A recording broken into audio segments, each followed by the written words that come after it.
कैसे हैं आप सब? आई होप सब बहुत ही अमेजिंग होंगे, सबकी पढ़ाई भी और लाइफ भी आई होप सो काफी अमेजिंग चल रही होगी। मैं हूं आपकी अपनी Khushboo ma'am, biology educator at Physics Wallah, और आज आपकी मैम आपको बताने वाली है कि आपकी बॉडी को भी कोई कंट्रोल करता है। मैम उसको तो हम ही लोग कंट्रोल कर रहे होते हैं ना, हमें भागना है, दौड़ना है, लिखना है, ये सब तो हम खुद कंट्रोल करते हैं। तो बच्चों, what about the internal organs, उसे कौन कंट्रोल करता है और सारी एक्टिविटीज आपकी किस तरीके से कोऑर्डिनेटेड फॉर्म में चलती हैं, हम ये सब पढ़ने वाले हैं आज इस अमेजिंग से कंट्रोल एंड कोऑर्डिनेशन चैप्टर में। आज मैं आपको ए से लेकर जेड तक कंट्रोल एंड कोऑर्डिनेशन का सब कुछ एक्सप्लेन करने वाली हूं, तो मेक श्योर जरूर करना आप स्टार्ट से लेकर एंड तक इसे जरूर चेकआउट करो। एंड सबसे इंपॉर्टेंट चीज जो मैंने इस चैप्टर के वन शॉट में इंक्लूड की है, that is your amazing questions. आपके जितने भी प्रीवियस ईयर क्वेश्चन इंपॉर्टेंट है इस चैप्टर से आए हुए हैं, वो मैंने इस स्लाइड में इंक्लूड किए हुए हैं, तो मेक श्योर जरूर करना सेशन को आप स्टार्ट से लेकर एंड तक जरूर चेकआउट कर रहे हो। तो लेट्स गेट स्टार्ट। तो बच्चों, बात ये आती है कि मैम हमारी जो फिजिकल एक्टिविटीज हैं, फिजिकल एक्टिविटीज मतलब जो आप रनिंग कर रहे हो, जो सो रहे हो, योगा कर रहे हो, डांस कर रहे हो, लिख रहे हो, ये सब तो हम खुद कंट्रोल कर लेते हैं। ये सब आपके क्या होते हैं बच्चों? ये सब आपके वॉलेंट्री एक्शंस होते हैं। वॉलेंट्री एक्शंस का मतलब क्या होता है? ये एक्शन आप अपने विल के अकॉर्डिंग कंट्रोल कर सकते हो, बट मैम स्टिल ये कोऑर्डिनेटेड तरीके से कैसी होती है? मैंने सोचा कि मैं अपना राइट हैंड उठा करके बोर्ड के ऊपर लिखूंगी, तो मैं अपना राइट हैंड उठा करके बोर्ड पे कैसे लिख लेती हूँ? इसके अलावा हमारी बॉडी में बहुत सारे इनवॉलेंट्री एक्शंस भी होते हैं, जैसे कि आपका स्टमक का डाइजेशन करना, स्मॉल इंटेस्टाइन में फाइनल डाइजेशन करना, हमारे हार्ट का बीट करना, हमारी सलाइवेशन, वॉमिटिंग, स्नीजिंग होना, कफिंग होना, सब कैसे कंट्रोल होती हैं और सब किस तरीके से कोऑर्डिनेट होती हैं। एंड सबसे इंपॉर्टेंट चीज तो मैम, इसकी इंफॉर्मेशन हमारे डिफरेंट बॉडी पार्ट्स तक पहुंचती कैसे है? तो बच्चों, there is a one point of contact जहां पे आपके एक्सटर्नल एनवायरनमेंट से सबसे पहले इंफॉर्मेशन रिसीव होती है। मैम वो कौन होते हैं आपके? अभी बताती हूं आपको वो कौन होते हैं। आपके जितनी भी एक्टिविटीज हैं सब कंट्रोल एंड कोऑर्डिनेटेड तरीके से हो रही हैं, उनको कंट्रोल एंड कोऑर्डिनेट करने का काम आपकी बॉडी के दो सिस्टम करते हैं। कौन से दो सिस्टम हो गए? वो दो सिस्टम होते हैं बच्चों आपके nervous control and chemical control. Nervous control मतलब आपके नर्वस सिस्टम की बात हो रही है। यहाँ पे आपका कौन कौन आ जाता है? आपका ब्रेन आ जाता है, आपका स्पाइनल कॉर्ड आ जाता है, एंड जितनी भी इंफॉर्मेशन आपके ब्रेन और स्पाइनल कॉर्ड तक पहुंचाई जाती है, जो आपके एक्ट एज अ मैसेंजर की तरह काम करते हैं, वो और कौन होते हैं? आपके न्यूरॉन्स होते हैं, which is the part of your nervous system. तो ब्रेन, स्पाइनल कॉर्ड, नर्व सब आपके नर्वस कंट्रोल का पार्ट होते हैं। इसके अलावा बच्चों, अब हमारी बॉडी कैसी है? कॉम्प्लेक्स है। There are certain reason in our body जो आपके नर्वस सिस्टम से कनेक्टेड नहीं होते हैं, तो मैम वहां तक भी तो इंफॉर्मेशन पहुंचती है। ब्लड के अंदर तो कोई नर्व्स नहीं है, तो ब्लड तक इंफॉर्मेशन कैसे पहुंचती है? तो मैम उसके लिए हमारी बॉडी के पास होता है chemical control, that is your endocrine system, that is your endocrine glands. ये ग्लैंड्स जो होते हैं अपनी पर्टिकुलर हार्मोन सिक्रीट करते हैं, जो आपके ब्लड में जाता है और इंफॉर्मेशन को अपने पर्टिकुलर ग्लैंड्स तक, अफेक्टर तक पहुंचाता है, और फिर आपके दोनों मिलकर के कंट्रोल एंड कोऑर्डिनेशन परफॉर्म करते हैं। तो इसका पॉइंट ऑफ कॉन्टैक्ट मैं आगे आपको बताने वाली हूं कि किस तरीके से nervous system and chemical system together perform your control and coordination. फिलहाल के लिए आपको पता होना चाहिए आपकी बॉडी के दो सिस्टम है, एक नर्वस सिस्टम जिसमें आपका ब्रेन, स्पाइनल कॉर्ड, आपके नर्व्स आ जाती हैं, और दूसरा होता है आपका केमिकल कंट्रोल जिसमें ग्लैंड्स आ जाते हैं। होते दो ग्लैंड्स हैं बट हमें एक ही पढ़ने हैं, that is your endocrine gland. ठीक है, तो अब बात ये आ जाती है कि मैम आपने बोला कि हमारे बॉडी में एक पॉइंट ऑफ कांटेक्ट होना चाहिए जहां पे आपकी सारी इंफॉर्मेशन क्या होती है? सबसे पहले रिसीव होती है, और वो सबसे पहले रिसीव होने वाला पॉइंट ऑफ कांटेक्ट होता है तुम्हारा सेंस ऑर्गन। भाई बचपन में पढ़ा है ना हमने, हमारे पास 5 सेंस ऑर्गन्स हैं। आंख है, नाक है, मुंह है, स्किन है, कान है, जहां पे आपके क्या होते हैं? ये सारे आपके सेंस ऑर्गन्स होते हैं।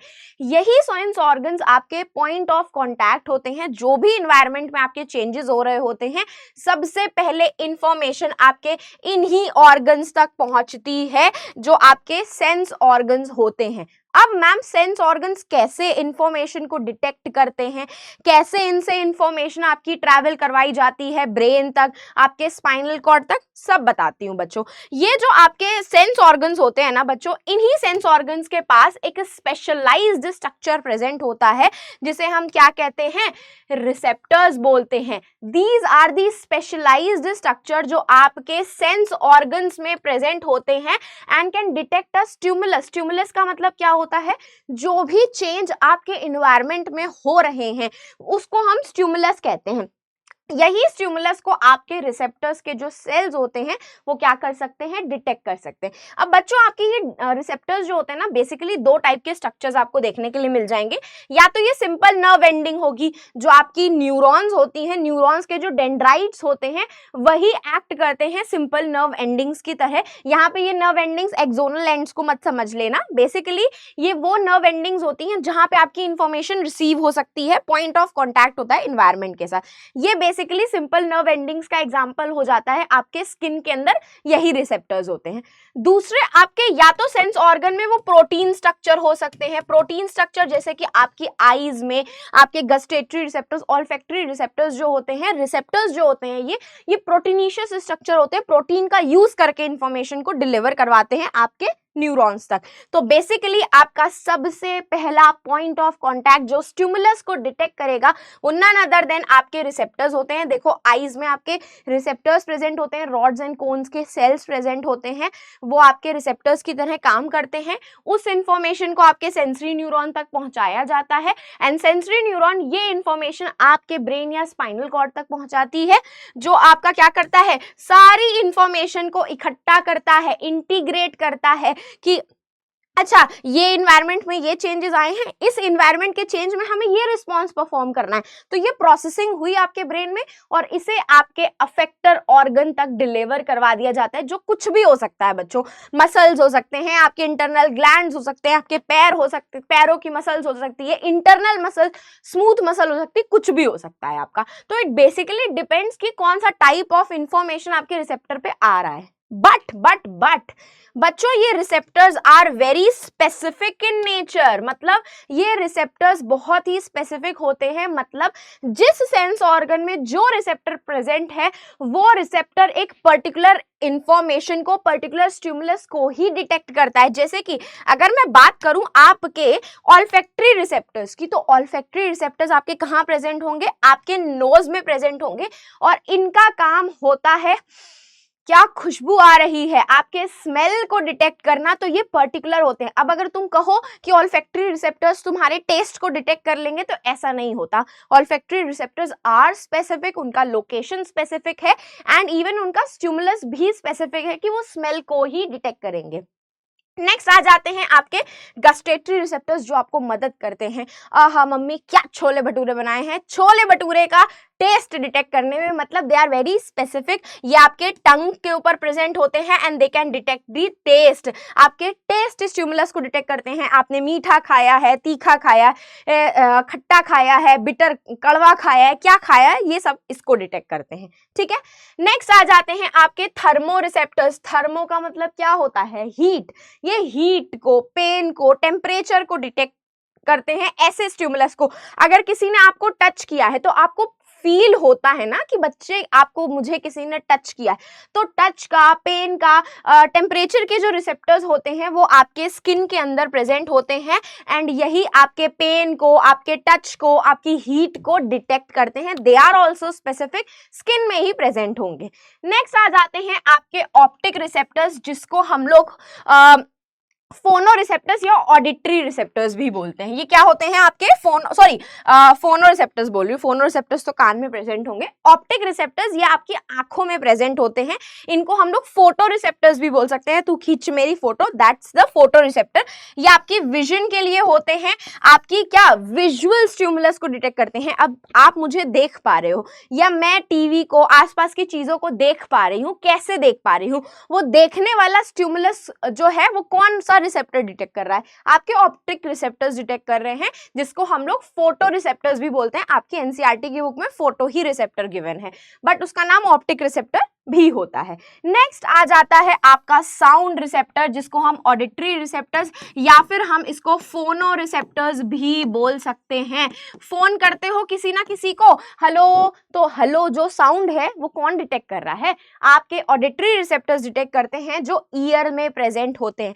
And let me tell you बच्चों, this entire slide is extremely important, मतलब इससे आपका एक 1 मार्क का क्वेश्चन आ सकता है। इवन आया भी हुआ है, उन्होंने गस्टेटरी रिसेप्टर्स और ऑल्फैक्टरी रिसेप्टर्स के क्वेश्चन पूछे थे कि गस्टेटरी रिसेप्टर और ऑल्फैक्टरी रिसेप्टर कौन से स्टिमुलस को डिटेक्ट करते हैं। एंड गस्टेटरी रिसेप्टर्स आपके टंग में प्रेजेंट होते हैं तो वो टेस्ट को डिटेक्ट करते हैं, ऑल्फैक्टरी आपके कहां प्रेजेंट होते हैं? नाक में, तो वो स्मेल को डिटेक्ट करते हैं। तो ये स्लाइड आपकी एक्सट्रीमली इंपॉर्टेंट हो जाती है बच्चों, तो इसको आपको स्किप नहीं करना है, ठीक है। अब मैंने आपको बोला था कि आपका पॉइंट ऑफ कांटेक्ट, मतलब आपके स्टिमुलस को सबसे पहले डिटेक्ट करने का काम कौन करता है? रिसेप्टर्स करते हैं। बट ये रिसेप्टर इंफॉर्मेशन आपके ब्रेन तक देते कैसे होंगे, पहुंचाते कैसे होंगे, ट्रैवल कैसे होता होगा? वो ट्रैवल होता है आपका नन अदर देन न्यूरॉन्स की हेल्प से। ये न्यूरॉन्स जो होते हैं ये आपके नर्वस सिस्टम का, पेरिफेरल नर्वस सिस्टम का पार्ट होते हैं। एंड यही रिसेप्टर्स जो इंफॉर्मेशन कैरी कर रहे होते हैं उनको ब्रेन तक पहुंचाने के लिए न्यूरॉन्स की हेल्प लेनी पड़ती है। न्यूरॉन्स आपके नर्व सेल्स होते हैं which is the structural and functional unit of your brain and your nervous system. यही आपकी इंफॉर्मेशन को in the form of electrical impulses, in the form of electrical impulses आपकी ब्रेन या फिर आपके स्पाइनल कॉर्ड तक ट्रांसफर करवाते हैं। जो भी इंफॉर्मेशन रिसेप्टर पे डिटेक्ट हुई, रिसेप्टर ने उस इंफॉर्मेशन को न्यूरॉन को पास ऑन कर दिया। अब यही न्यूरॉन आपकी पूरी इंफॉर्मेशन को in the form of electrical impulse कहां ट्रैवल करवा देते हैं? ब्रेन या फिर स्पाइनल कॉर्ड तक। आपका ब्रेन जो है ना, it contains millions of neurons, बहुत सारे न्यूरॉन्स प्रेजेंट होते हैं जो आपस में इंटरकनेक्टेड होते हैं, आपस में इंफॉर्मेशन एक्सचेंज कर सकते हैं। एंड इवन आपकी बॉडी के जितने भी न्यूरॉन्स है दे आर सब connected to each other and to your brain. इसी तरीके से पूरी इंफॉर्मेशन आपके रिसेप्टर्स से, आपके बॉडी से, कहीं से भी, जरूरी नहीं है आपके सिर्फ रिसेप्टर से, बॉडी में कहीं पे भी आपका इंफॉर्मेशन होगी वो वाया न्यूरॉन्स के थ्रू ही ट्रैवल होती है to your brain and your spinal cord. तो ये तो आपको बेसिक सी इंफॉर्मेशन थी, ये तो आपको पता ही होनी चाहिए। अब हम बात करते हैं कि न्यूरॉन का जो डायग्राम होता है, न्यूरॉन का जो स्ट्रक्चर होता है, उसके पार्ट्स क्या क्या होते हैं। बच्चों अब मैं आपको ये जो स्लाइड बताने वाली हूँ इट इज एक्सट्रीमली इंपॉर्टेंट, मतलब ये स्लाइड के ऊपर जो कंटेंट है ना ये आपके एग्जाम में आ सकता है along with this diagram. This diagram is extremely important, मतलब ये आपसे पूछा जा सकता है कि भाई न्यूरॉन का डायग्राम ड्रॉ करके मुझे दिखा दो, न्यूरॉन में क्या क्या पार्ट्स होते हैं वो दिखा दो। तो न्यूरॉन का बच्चों सबसे पहला पार्ट होते हैं आपके dendrites. Dendrites are the short processes, tentacles like structure, tentacles मतलब ऐसे निकले हुए स्ट्रक्चर होते हैं, प्रोसेसेस होते हैं जहां पे आपकी इंफॉर्मेशन सबसे पहले रिसीव होती है। मतलब सबसे पहले इंफॉर्मेशन कहां पे रिसीव हुई? आपके रिसेप्टर पे। रिसेप्टर जब इसे न्यूरॉन के थ्रू न्यूरॉन पे पास ऑन करते हैं तो न्यूरॉन पे सबसे पहले इंफॉर्मेशन उनकी डेंड्राइट्स पे रिसीव होती है। तो डेंड्राइट्स जो होते हैं those are the small processes जो आपके सेल बॉडी से अराइज होते हैं।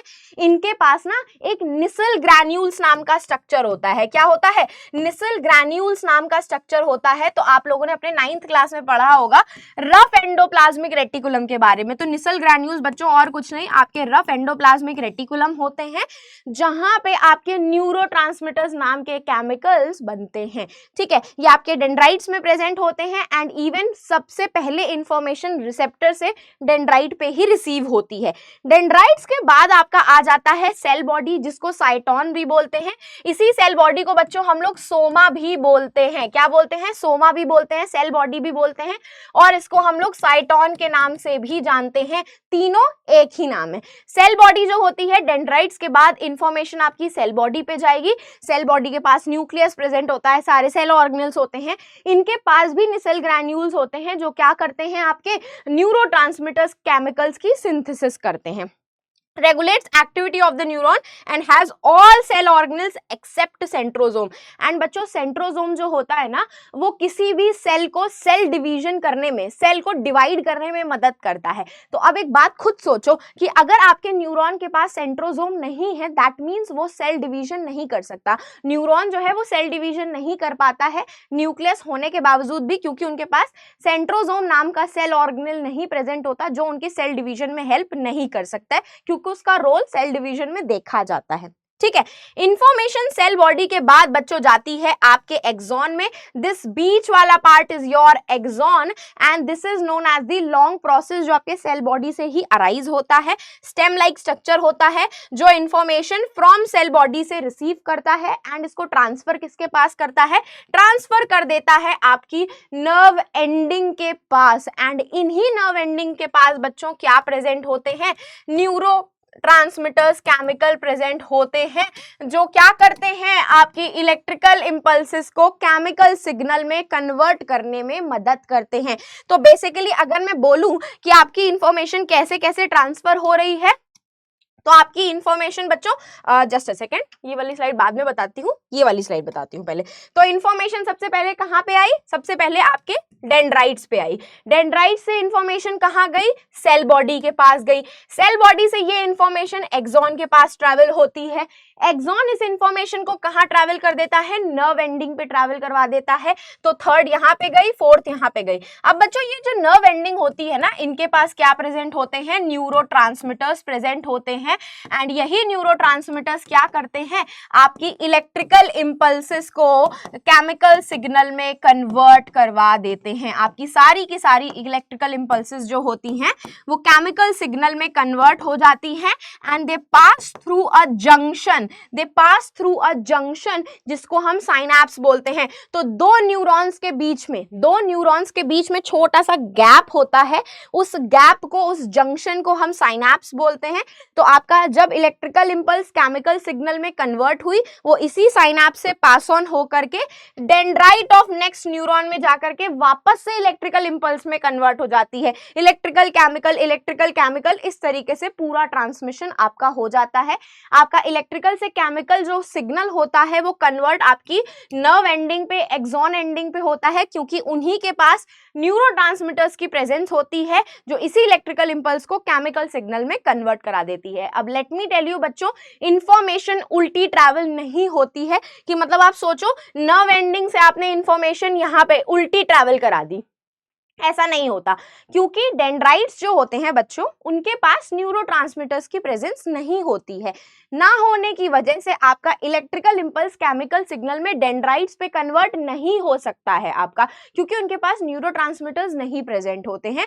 तो इसीलिए इंफॉर्मेशन जो होती है वो उल्टी ट्रैवल नहीं होगी, हमेशा डेंड्राइट्स टू नर्व एंडिंग होगी, नर्व एंडिंग से उल्टा डेंड्राइट्स पे नहीं होती है। जब यहां से इंफॉर्मेशन ट्रैवल होती है ना, तो डेंड्राइट्स के पास रिसेप्टर होते हैं जो उसी न्यूरोट्रांसमिटर्स को इलेक्ट्रिकल इंपल्स में वापस कन्वर्ट करवाने में मदद करते हैं। ठीक है, लेकिन डेंड्राइट्स के पास न्यूरोट्रांसमिटर्स नहीं होते, इसीलिए इंफॉर्मेशन उल्टी ट्रैवल नहीं हो सकती है। ये क्वेश्चन एग्जाम में पूछा गया था, इसीलिए बताया है मैंने बच्चों। ठीक है, तुम लोगों को इसीलिए बताया है मैंने आप लोगों को। तो अब हम बात करते हैं डायग्राम की। तो डायग्राम बच्चों मैंने आप लोगों को बताया ही। तो डायग्राम भाई आपके सबसे शॉर्ट प्रोसेसेस क्या हो जाते हैं, डेंड्राइट्स हो जाते हैं। डायग्राम बच्चों बहुत इंपॉर्टेंट है, डायग्राम इज इंपॉर्टेंट, इसको प्रैक्टिस जरूर करना। इवन आप लोगों ने अपने 9th क्लास में भी प्रैक्टिस किया हुआ है, यहाँ पे भी प्रैक्टिस कर लेना।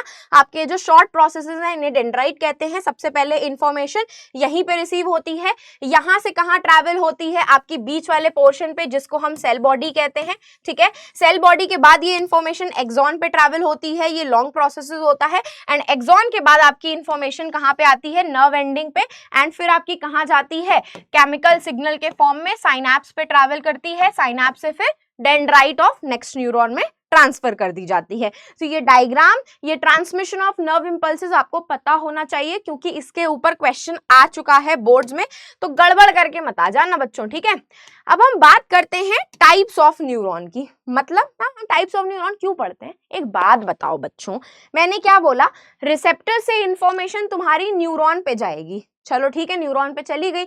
ये न्यूरॉन ने इंफॉर्मेशन तुम्हारे ब्रेन और स्पाइनल कॉर्ड तक पहुंचा दी। अब ब्रेन और स्पाइनल कॉर्ड भी जो इंफॉर्मेशन को इंटीग्रेट करके प्रोसेस करता है और हमारे मसल्स या फिर किसी ऑर्गन या किसी ग्लैंड तक पहुंचाता है, तो वो कौन सी न्यूरॉन होती हैं? इसीलिए हमें यहाँ पे टाइप्स ऑफ न्यूरॉन पढ़ने के लिए मिलती हैं, जिसमें सबसे पहला टाइप बच्चों होता है आपका सेंसरी न्यूरॉन। ये न्यूरॉन क्या होती हैं? ये आपके सेंस ऑर्गन्स को क्या करती हैं? सेंस ऑर्गन्स को की इंफॉर्मेशन को आपके ब्रेन या फिर स्पाइनल कॉर्ड तक पहुंचाती हैं। कहां तक पहुंचाती हैं? ब्रेन या फिर स्पाइनल कॉर्ड तक। These neurons receive signal from a sense organ, sense organ से रिसेप्टर से उन्होंने इंफॉर्मेशन ली एंड इस इंफॉर्मेशन को आपके ब्रेन और स्पाइनल कॉर्ड तक पहुंचाया। ये कौन सी न्यूरॉन हो गई? Sensory neuron. अब ब्रेन ने इंफॉर्मेशन को प्रोसेस कर लिया है आपका, अब ब्रेन भी तो आपका इंफॉर्मेशन आगे कैरी फॉरवर्ड कराएगा, तभी तो आप रिस्पॉन्स जनरेट करोगे। मैंने किसी गर्म कप को छुआ सपोज करो, तो वो गर्म कप की इंफॉर्मेशन थर्मोरिसेप्टर से ट्रैवल होकर के मेरे स्पाइनल कॉर्ड तक पहुंची। अब स्पाइनल कॉर्ड ने उस इंफॉर्मेशन को प्रोसेस करके मेरे हाथ तक भी तो पहुंचाया कि हाथ अपना पीछे कर लो वरना तुम्हारा हाथ जल जाएगा। तो इस टाइप की न्यूरॉन को हम मोटर न्यूरॉन्स कहते हैं, जो इंफॉर्मेशन को आपके ब्रेन या फिर आपके स्पाइनल कॉर्ड से कहां तक पहुंचाता है इंफॉर्मेशन को? आपके मसल्स या फिर आपके ग्लैंड्स तक, जिसको हम अफेक्टर ऑर्गन भी बोलते हैं। क्या बोलते हैं? अफेक्टर ऑर्गन भी बोलते हैं, जो आपका क्या करेगा? रिस्पॉन्स जनरेट करवाएगा। ठीक है, अब सेंसरी न्यूरॉन और मोटर न्यूरॉन को आपस में कनेक्ट करने का काम, ज्वाइन करने का काम, इनके बीच में इंफॉर्मेशन की अदला बदली, रिले करने का काम। रिले का मतलब होता है सेंसरी इंफॉर्मेशन को मोटर न्यूरॉन तक, सेंसरी न्यूरॉन की इंफॉर्मेशन को मोटर न्यूरॉन तक पहुंचाने का काम बीच का एक जंक्शन करता है, एक कनेक्टर करता है, जिसे हम इंटर न्यूरॉन या फिर इसको हम लोग रिले न्यूरॉन भी बोलते हैं। क्या बोलते हैं बच्चों? रिले न्यूरॉन भी बोलते हैं। These neurons relay the signal, relay मतलब transfer the signal between sensory neuron to your motor neuron. Sensory neuron की इंफॉर्मेशन को मोटर न्यूरॉन तक हमें पहुंचाना है, तो बीच में एक रिले न्यूरॉन प्रेजेंट होता है, जिसे हम इंटर न्यूरॉन भी बोलते हैं।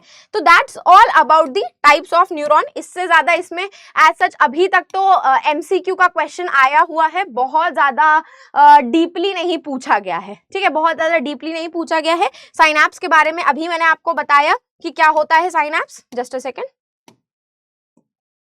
Nerve impulses that travel from one neuron to the next neuron with the help of synapse, जिसको हम क्या बोलते हैं? जंक्शन बोलते हैं। ठीक है, it is a point of communication between two neurons. दो न्यूरॉन है, देखो ये आपकी एक पहली न्यूरॉन है, ये आपकी एक दूसरी न्यूरॉन है, इसके बीच में ये जो ये जंक्शन प्रेजेंट होता है, इसे हम क्या बोलते हैं? साइनैप्स बोलते हैं। यहां से इंफॉर्मेशन केमिकल सिग्नल के फॉर्म में ट्रांसफर होती है। साइनैप्स जो होता है दो न्यूरॉन के बीच में प्रेजेंट होता है, एक न्यूरॉन की नर्व एंडिंग होती है और दूसरे न्यूरॉन की डेंड्रिटिक एंड्स होते हैं, एंड नेक्स्ट न्यूरॉन के डेंड्राइट्स होते हैं।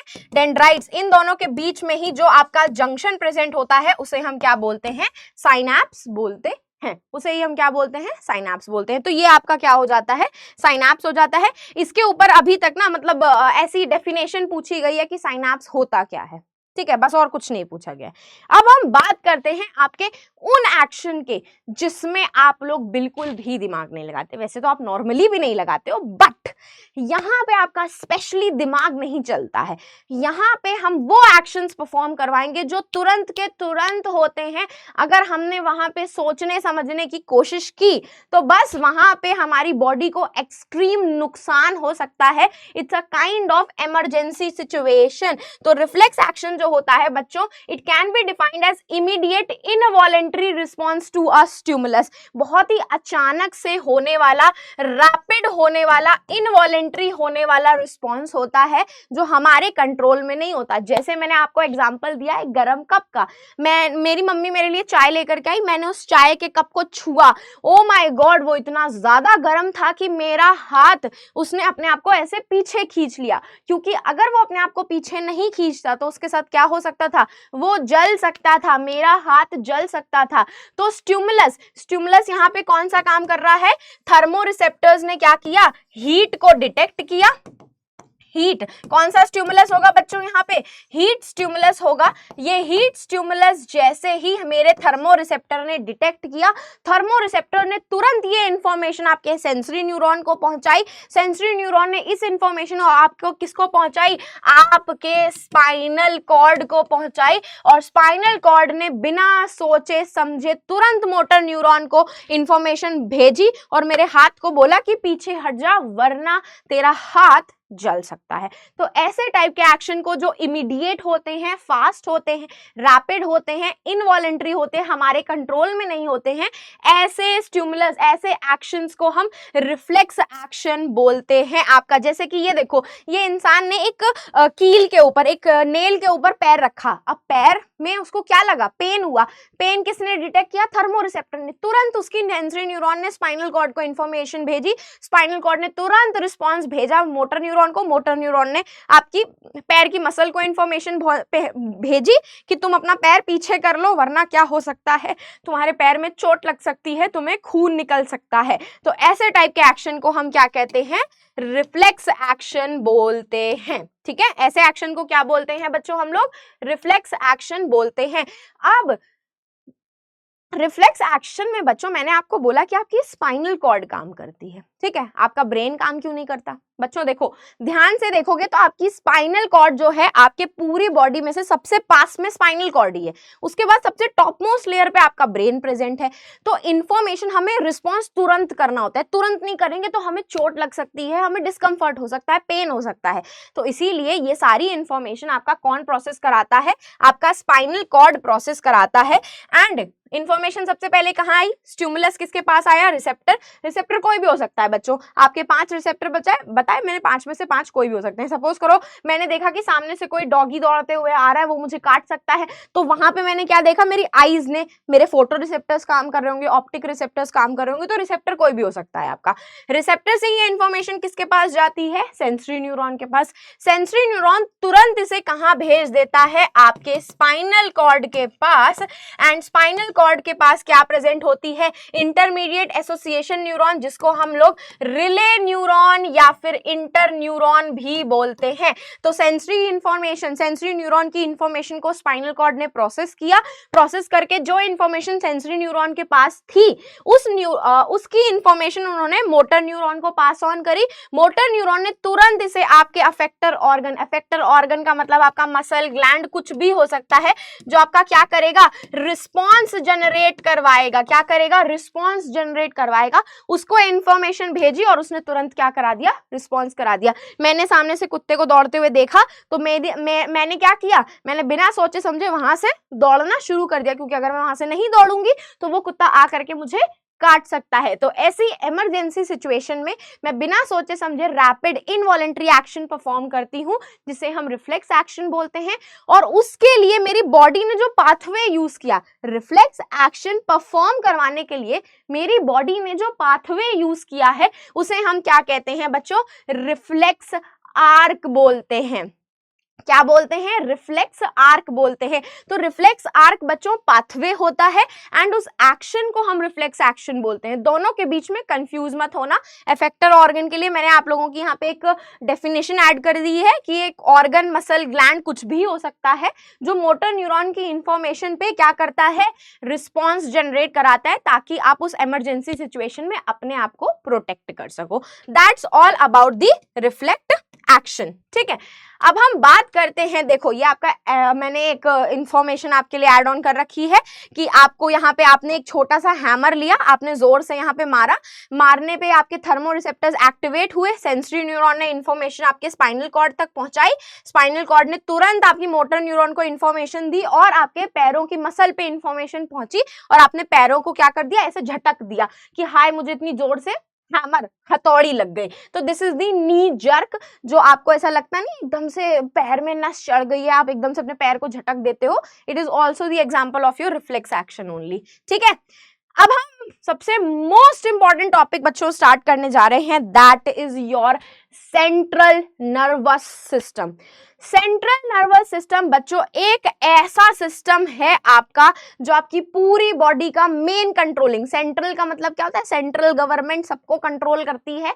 तो यहाँ पे ह्यूमन नर्वस सिस्टम में सेंट्रल नर्वस सिस्टम जो होता है वो हम पढ़ने वाले हैं, क्योंकि ह्यूमन नर्वस सिस्टम में एक और नर्वस सिस्टम होता है जिसको हम पेरिफेरल नर्वस सिस्टम बोलते हैं। उसके बारे में अभी मैं आपको एक बार जिस्ट बता दूंगी, क्योंकि आपका लास्ट टू लास्ट ईयर के पेपर में एक 1 मार्क्स का क्वेश्चन आया हुआ है 4 केस बेस्ड वाले क्वेश्चन में कि सेंट्रल पेरिफेरल नर्वस सिस्टम के पार्ट्स बताने हैं। तो मैं आपको अभी वो डिफाइन भी कर दूंगी। अभी हम बात करेंगे सेंट्रल नर्वस सिस्टम की, जिसके 2 पार्ट्स होते हैं, एक आपका ब्रेन, एक आपका स्पाइनल कॉर्ड। ब्रेन तो आपका मेन ऑर्गन है, ब्रेन ही सारा आपका इंटेलिजेंस, मेमोरी, आपकी बॉडी का बैलेंस, आपका बॉडी का टेम्परेचर, आपको भूख लग रही है, प्यास लग रही है, सलाइवेशन, सीधे चल रहे हो कि नहीं, डांस कैसे कर रहे हो कि नहीं, हाथ पैर कैसे मूव कर रहे हो, सब कुछ कंट्रोल करता है। ठीक है। एंड स्पाइनल कॉर्ड क्या करता है बच्चों, वो आपके रिफ्लेक्स एक्शन को कंट्रोल करता है एंड ये आपका हाई कोर्ट की तरह काम करता है। मतलब जितनी भी इंफॉर्मेशन आपके बॉडी में किसी भी ऑर्गन तक आ रही है वो होते होते सबसे पहले आपके स्पाइनल कॉर्ड पे जाएगी, स्पाइनल कॉर्ड के बाद वो आपके ब्रेन तक ट्रांसफर होती है। तो it's a kind of relay station की सबसे पहले इंफॉर्मेशन स्पाइनल कॉर्ड पे आएगी, उसके बाद आपकी ब्रेन तक जाएगी एंड ये आपके हाई कोर्ट की तरह काम करता है। आप लोग जब इंफॉर्मेशन या फिर कोई कंप्लेन रजिस्टर करवाते हो तो पहले तो आप लोग हाई कोर्ट में ही जाओगे ना, कि डायरेक्ट सुप्रीम कोर्ट में पहुंच जाते हो। तो सुप्रीम कोर्ट हमारा ब्रेन होता है, हाई कोर्ट हमारा स्पाइनल कॉर्ड होता है। अब हमने बच्चों यहाँ पे ना बहुत इंपॉर्टेंट सी चीज पढ़नी है, दैट इज ब्रेन के पार्ट्स पढ़ने हैं। ब्रेन का पार्ट्स बच्चों ऐसा 5 साल में कोई क्वेश्चन पेपर नहीं है जिसमें ब्रेन का क्वेश्चन ना आया हो। अटमोस्ट इंपॉर्टेंट टॉपिक है, जरूर आएगा, जरूर आएगा इसका क्वेश्चन। तो मेक श्योर जरूर करना कि आप ब्रेन के सारे पार्ट्स को आज इस लेक्चर में एकदम बिल्कुल फुल एंड फाइनल समझ करके जाओ। ठीक है, चलो तो देखते हैं भाई ब्रेन के कौन कौन से पार्ट्स होते हैं। बच्चों ब्रेन जो होता है ना वो आपका 3 पार्ट्स में डिवाइडेड है। ठीक है, 3 पार्ट्स में डिवाइडेड है। Just a second. सबसे पहले ब्रेन का पार्ट होता है आपका फोर ब्रेन।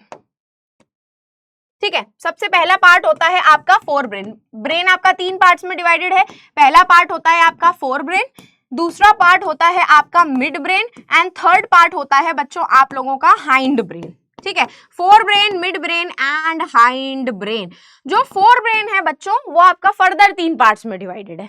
फोर ब्रेन जो है फर्दर 3 पार्ट्स में डिवाइडेड है। अभी बताती हूँ। देखो ऊपर का ये जितना पोर्शन दिख रहा है आपको, ये वाला पोर्शन, पूरा ये ऊपर वाला पोर्शन जो आपको दिख रहा है, ये आपका क्या होता है, सेरिब्रम का पोर्शन है। This is the cerebrum portion. Cerebrum is the part of your forebrain and it is the largest part of the brain. Cerebrum जो होता है is the largest part of the brain. Cerebrum के बाद जो second portion आ जाता है वो आपका hypothalamus आ जाता है। ये आपको portion दिख रहा है, this is your hypothalamus। ठीक है, सॉरी थैलेमस, hypothalamus बोल रही हूँ, this is your थैलेमस। अब बात करते हैं हाइपोथैलेमस की। तो हाइपोथैलेमस आपको ये दिख रहा है, ये वाला part, this is your hypothalamus. ठीक है, ये तीनों पार्ट्स आपके किसके हो जाते हैं, फोर ब्रेन के पार्ट्स हो जाते हैं। सेरिब्रम, थैलेमस एंड हाइपोथैलेमस, ये तीनों आपके किसके पार्ट हो जाते हैं, फोर ब्रेन के। ऊपर वाला पार्ट आपका सेरिब्रम है, नीचे वाला ये पोर्शन आप लोगों का क्या है, ये आप लोगों का थैलेमस है एंड ये वाला आपका हाइपोथैलेमस है। ठीक है, ये तीनों पोर्शन आपके फोर ब्रेन के हैं and cerebrum is the largest part of the brain. ठीक है, उसके बाद मिड ब्रेन आपका ये पिंक कलर का जो दिख रहा है, this is your mid brain. इसके ऊपर हाईलाइट करूंगी तो आपको दिखेगा नहीं। बाद में आ जाते हैं हम हाइंड ब्रेन के ऊपर जो फर्दर 3 पार्ट्स में डिवाइडेड है। ये जो पीछे वाला पोर्शन दिख रहे हो, this is your cerebellum. This is your पीछे वाला पोर्शन सेरिबेलम।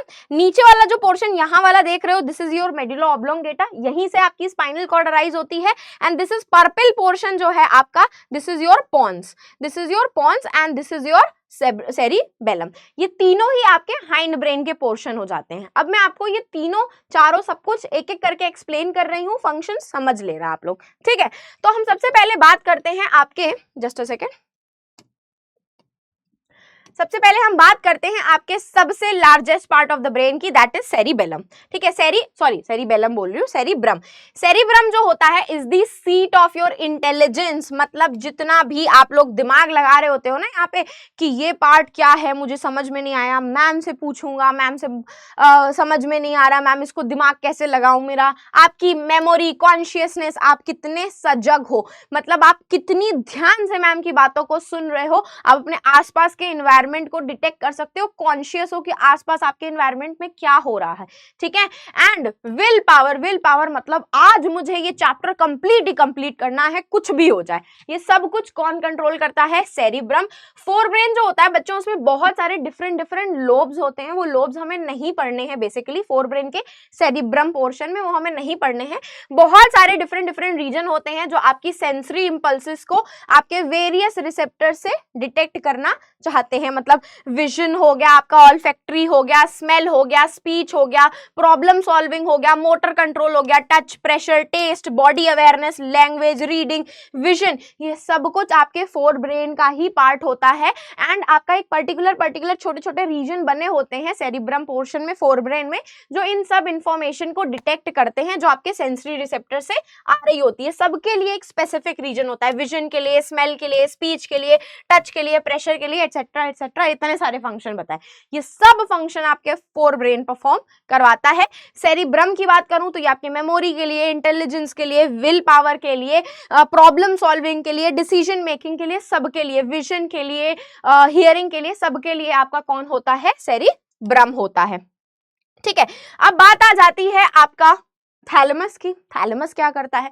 तो बच्चों थैलेमस जो होता है, ये जो आपका सेरिब्रम है, ये आपके थैलेमस को सराउंड करता है, it wraps around the thalamus. देखो, cerebrum wraps around the structure called thalamus which is the major coordinating centre for sensory and motor signalling. मतलब सेंसरी और मोटर न्यूरॉन से जो सिग्नल्स आ रहे होते हैं, उनका मेन कंट्रोल एंड कोऑर्डिनेशन कौन करवाता है? आपका थैलेमस। ये पोर्शन आपका थैलेमस है, जिसको आपका सेरिब्रम जो होता है वो ऐसे रैप कर देता है, ठीक है। पेन, प्रेशर, इंपल्सेस जो आपके सेरिब्रम तक जानी होती है ना, वो थैलेमस से होके ही थ्रू आ जाती है। मतलब पेन जो है आपका, या फिर आपको इंपल्सेस, सेरिब्रल इंपल्सेस जो होती हैं, प्रेशर इंपल्सेस, किसी ने जोर से प्रेशर लगाया है आपकी बॉडी पे, या आपको कुछ चोट लग गई है, उसका पेन का जो इंपल्स होता है ना, वो थैलेमस से होते हुए आपके सेरिब्रल कॉर्टेक्स तक जा रहा होता है। कौन पहुंचाता है? आपका थैलेमस, जिसको सेरिब्रम रैप कर देता है, ठीक है। अब नेक्स्ट आ जाते हैं hypothalamus. This is the extremely important, very very important part of your brain, very very important topic of your chapter also.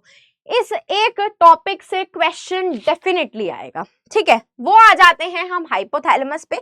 Hypothalamus जो होता है बच्चे, वो कंट्रोल सेंटर होता है आपके बॉडी टेम्परेचर का। मतलब आपके बॉडी का टेम्परेचर नॉर्मल मेंटेन रहे, उसको देखने समझने का काम, उसको मेंटेन करने का काम आपका कौन करेगा? हाइपोथैलेमस। अर्ज ऑफ ईटिंग, भूख लगी है मुझे बहुत जोर से, तो हंगर को किसको कंट्रोल कर रहा है? हंगर को कंट्रोल करता है। मुझे बहुत जोर से प्यास लगी है, may I go to outside ma'am for drinking water, thirst को कंट्रोल करता है आपकी, ठीक है। आपकी सेक्सुअल बिहेवियर को कंट्रोल करता है, whether you are attracted to someone और नॉट, ठीक है। आपकी इमोशनल रिएक्शन, आपके एक्सप्रेशन, आप खुश हो, दुखी हो, सैड हो, कैसा एक्सप्रेशन है आपका, कैसा इमोशन है, इन सबको आपका हाइपोथैलेमस कंट्रोल करता है। एंड आपके येलो बॉक्स में एनसीईआरटी की एक बहुत इंपॉर्टेंट सी लाइन प्रेजेंट है कि hypothalamus is the master of master gland. Master gland आपका कौन सा होता है? Master gland is your pituitary gland. तो मतलब आपका जो थैलेमस, हाइपोथैलेमस होता है, वो आपके पिट्यूटरी ग्लैंड को कंट्रोल करता है। अब आपको समझ में आ रहा होगा किस तरीके से आपका nervous system and chemical system together perform the control and coordination. क्योंकि जो भी इंफॉर्मेशन रिसेप्टर्स के थ्रू आपके ब्रेन तक, आपके हाइपोथैलेमस तक जाती है, हाइपोथैलेमस आपके पिट्यूटरी ग्लैंड को एक्टिवेट कराता है। एंड पिट्यूटरी ग्लैंड फर्दर जिस ग्लैंड की हमें जरूरत है, जैसे कि हमें एड्रिनल ग्लैंड की जरूरत है इमरजेंसी सिचुएशन में, तो pituitary gland particular hormone secrete करा करके ब्लड के थ्रू एड्रिनल ग्लैंड को एक्टिवेट करेगा। एंड इस तरीके से आपका nervous system and chemical system together perform the control and coordination. तो यहाँ पे आपका हाइपोथैलेमस जो होता है वो डायरेक्टली पिट्यूटरी ग्लैंड को कंट्रोल करता है, इसीलिए हम इसे मास्टर ऑफ मास्टर ग्लैंड भी बोलते हैं, ठीक है। अब अगर हम बात करें आपके नेक्स्ट पार्ट ऑफ ब्रेन की, that is your mid brain. तो बच्चों मिड ब्रेन जो है ना, ये बेसिकली एक कनेक्शन का काम करता है। ये आपका पिंक कलर का जो आपको दिख रहा है, दैट्स द मिड ब्रेन। ये कनेक्ट करता है आपके फोर ब्रेन और हाइंड ब्रेन को। ये ब्रिज की तरह एक्ट करता है, जैसे दो जगह को कनेक्ट करने के लिए बीच में ब्रिज बनी होती है कि वहां की इंफॉर्मेशन उस प्लेस तक पहुंच जाए, तो बीच में ब्रिज की प्रेजेंस होती है। तो ये ब्रिज की तरह काम करता है मिड ब्रेन, क्योंकि अगर आप नीचे वाला पोर्शन देखोगे तो नीचे वाला पोर्शन आपका हाइंड ब्रेन है। This entire portion is hindbrain. ऊपर वाला पोर्शन आपको सेरिब्रल कॉर्टेक्स, थैलेमस और हाइपोथैलेमस होता है, फोर ब्रेन है। तो it act as a bridge between forebrain and hindbrain. आपकी इंफॉर्मेशन को hindbrain and forebrain और हाइंड ब्रेन के बीच में ट्रैवल करवाने का काम मिड ब्रेन करता है आपका।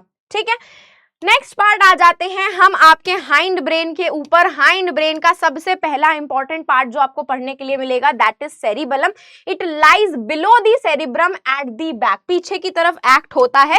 तो अगर मैं आपको इसका डायग्राम दिखाऊंगी तो बच्चों ये देखो, ये है इसका डायग्राम। देखो इधर ये बना हुआ है, this is your cerebellum, this is your cerebellum. और भी डायग्राम दिखाऊं आपको तो ये देखो, this is your cerebellum, this is your cerebellum. ठीक है, सेरिब्रम के पीछे प्रेजेंट होता है इस तरीके से, यहाँ पे it lies at the back, पीछे की तरफ प्रेजेंट होता है। एंड सेरिबेलम जो होता है बच्चों, ये आपके बॉडी का बैलेंस मेंटेन करता है। मतलब आप कैसे चल रहे हो, स्ट्रेट चल रहे हो कि नहीं चल रहे हो, मूव इधर उधर कैसे कर रहे हो, मैं आपको खड़े होकर के पढ़ा रही हूँ तो मैं कैसे पढ़ा रही हूँ, मैं डांस करूंगी तो कैसे करूंगी, हाथ उठाऊंगी, मूवमेंट करूंगी, इवन मेरी पेंसिल को मैं नीचे से उठा रही हूँ, दैट पिकिंग ऑफ पेंसिल, मेरी बाइसिकल को राइड करना, एवरीथिंग, आपके बॉडी के पोस्चर को, आपके बॉडी के इक्विलिब्रियम को, सबको कंट्रोल करने का काम कौन करता है? सेरिबेलम। सारी एक्टिविटीज आपका कौन कंट्रोल कर रहा है? Cerebellum, which is the part of your hind brain, which is the part of your hind brain. Activities like walking in a straight line, bicycle ride करना, पेंसिल पिक करना, सब कुछ आपका हाइंड ब्रेन का एक पार्ट कंट्रोल करता है, जिसे हम सेरिबेलम बोलते हैं। इससे रिलेटेड क्वेश्चन आ सकता है कि समवन हु इज ड्रंक, जिसने अल्कोहल पी हुई है, वो स्ट्रेट लाइन में क्यों नहीं चल पाता? बच्चे, वो स्ट्रेट लाइन में इसलिए नहीं चल पाता है क्योंकि उसकी जो अल्कोहल होती है वो आपके डायरेक्टली सेरिबेलम को अफेक्ट करती है, जिसकी वजह से सेरिबेलम उसके एक्शन को कंट्रोल नहीं कर पाता और वो सीधे मूव नहीं कर पाता, इधर उधर लुढ़कता हुआ चलता है। ठीक है, इधर उधर लुढ़कता हुआ चलता है। मैंने आपको दिखा दिया कि सेरिबेलम कहाँ प्रेजेंट होता है। नेक्स्ट पार्ट आ जाते हैं मेडुला ऑब्लोंगेटा पे। भाई ये तो बहुत ही इंपॉर्टेंट पार्ट है, ये तो बहुत ही इंपॉर्टेंट पार्ट है। क्यों इंपॉर्टेंट है बच्चों? क्योंकि अगर मेडुला ऑब्लोंगेटा पे किसी की इंजरी हुई तो ये देखो, ये आपका मेडुला ऑब्लोंगेटा है, this is your medulla oblongata. ये वाला, ये ऊपर वाला पॉन्स है एंड ये वाला देखो आपका सेरिबेलम बना हुआ है। एंड मेडुला ऑब्लोंगेटा से ही आपकी स्पाइनल कॉर्ड अराइज होती है, बाहर निकलती है। तो medulla oblongata is the lowest portion of brain located at the base of the skull. Skull क्या होता है? हड्डियों का ढांचा होता है ना, उस स्कल के बेस पे प्रेजेंट होता है मेडुला ऑब्लोंगेटा। एंड जितनी भी बॉडी की इनवॉलेंट्री एक्शंस है, मतलब आपका हार्ट बीट हो गई, आपका सलाइवेशन हो गया, वॉमिटिंग हो गई, कफिंग हो गई, स्नीजिंग हो गई, आपका रेस्पिरेशन का रेट हो गया, आपका ब्लड प्रेशर हो गया, सब कुछ, सारे इनवॉलेंट्री एक्शन जो आपके कंट्रोल में नहीं होते बट ब्रेन के कंट्रोल में है, वो सब कौन कंट्रोल करता है? Medulla of the hind brain. And किसी की अगर मेडुला ऑब्लोंगेटा पे डायरेक्ट इंजरी हुई तो बस वो इंसान वहीं से ही निपट जाएगा, तुरंत उसको यमराज का सामने से दौड़ता हुआ भैंसा दिख जाएगा। एंड आपको एक और बात आपको याद रखनी है कि स्पाइनल कॉर्ड जो होती है वो मेडुला ऑब्लोंगेटा से ही अराइज होती है, निकलती है। इस क्वेश्चन के ऊपर एमसीक्यू क्वेश्चन आ चुका है, तो प्लीज मेक श्योर करना, याद रखना। ब्रेन के जितने भी पोर्शन हैं उन सबके फंक्शन आपको बच्चों अच्छे से याद रखने हैं। क्यों? क्योंकि वो आ चुके हैं एग्जाम में एंड इवन आते भी हैं।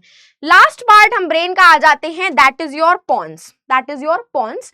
ये जो है it is located below the cerebrum, below the cerebellum, ये लोकेटेड होता है यहाँ पे। And it act as a relay centre between cerebellum and forebrain and it is the respiratory centre of the forebrain. सब कुछ याद नहीं रखना, सिर्फ एक बात याद रखनी है कि ये रेट ऑफ रेस्पिरेशन को भी कंट्रोल करता है। क्या कंट्रोल करता है? रेट ऑफ रेस्पिरेशन को भी कंट्रोल करता है along with medulla, along with medulla. Medulla के साथ ये क्या करता है, पॉन्स जो होता है मेडुला के साथ मिल करके ये रेस्पिरेशन रेट को कंट्रोल करता है। ये होता है आपका पॉन्स। पॉन्स का इंफॉर्मेशन ज्यादा नहीं पूछी जाती है, बट मेडुला ऑब्लोंगेटा की, सेरिबेलम की, सेरिब्रम की एंड हाइपोथैलेमस की, इन 4 पोर्शन के फंक्शन जरूर आते हैं एंड इवन आए भी हुए हैं। मैं आपको क्वेश्चंस दिखा दूंगी।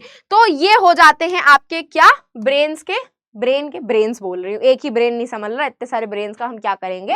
तो ये हो जाते हैं सारे ब्रेन के आपके पार्ट। अब हम बात करते हैं आपके पेरिफेरल नर्वस सिस्टम की। ठीक है, एक तो मैंने आपको बताया था सेंट्रल नर्वस सिस्टम जो दो पार्ट से बना होता है, ब्रेन एंड स्पाइनल कॉर्ड। दूसरा आ जाता है बच्चों peripheral nervous system. Peripheral nervous system में एक आपका सोमैटिक नर्वस सिस्टम होता है जो आपके सारे वॉलेंट्री स्केलेटल मसल मतलब वॉलेंट्री एक्शंस को कंट्रोल करता है। यहाँ पे आपके सारी नर्व्स आ जाती हैं, तो ब्रेन से निकलने वाली जो भी नर्व्स होती हैं उनको हम क्रेनियल नर्व्स कहते हैं। There are the 12 pairs of cranial nerves. और दूसरी होती हैं आपकी स्पाइनल कॉर्ड से जो ओरिजिनेट हो रही होती हैं, निकल रही होती हैं, उनको हम स्पाइनल नर्व्स बोलते हैं and there are the 31 pairs of spinal nerves. ये सब आपके पेरिफेरल नर्वस सिस्टम का पार्ट होते हैं। बच्चों ये स्लाइड मैं आपको इसलिए एक्सप्लेन कर रही हूँ क्योंकि ये आ चुकी है 2024 के PYQ में।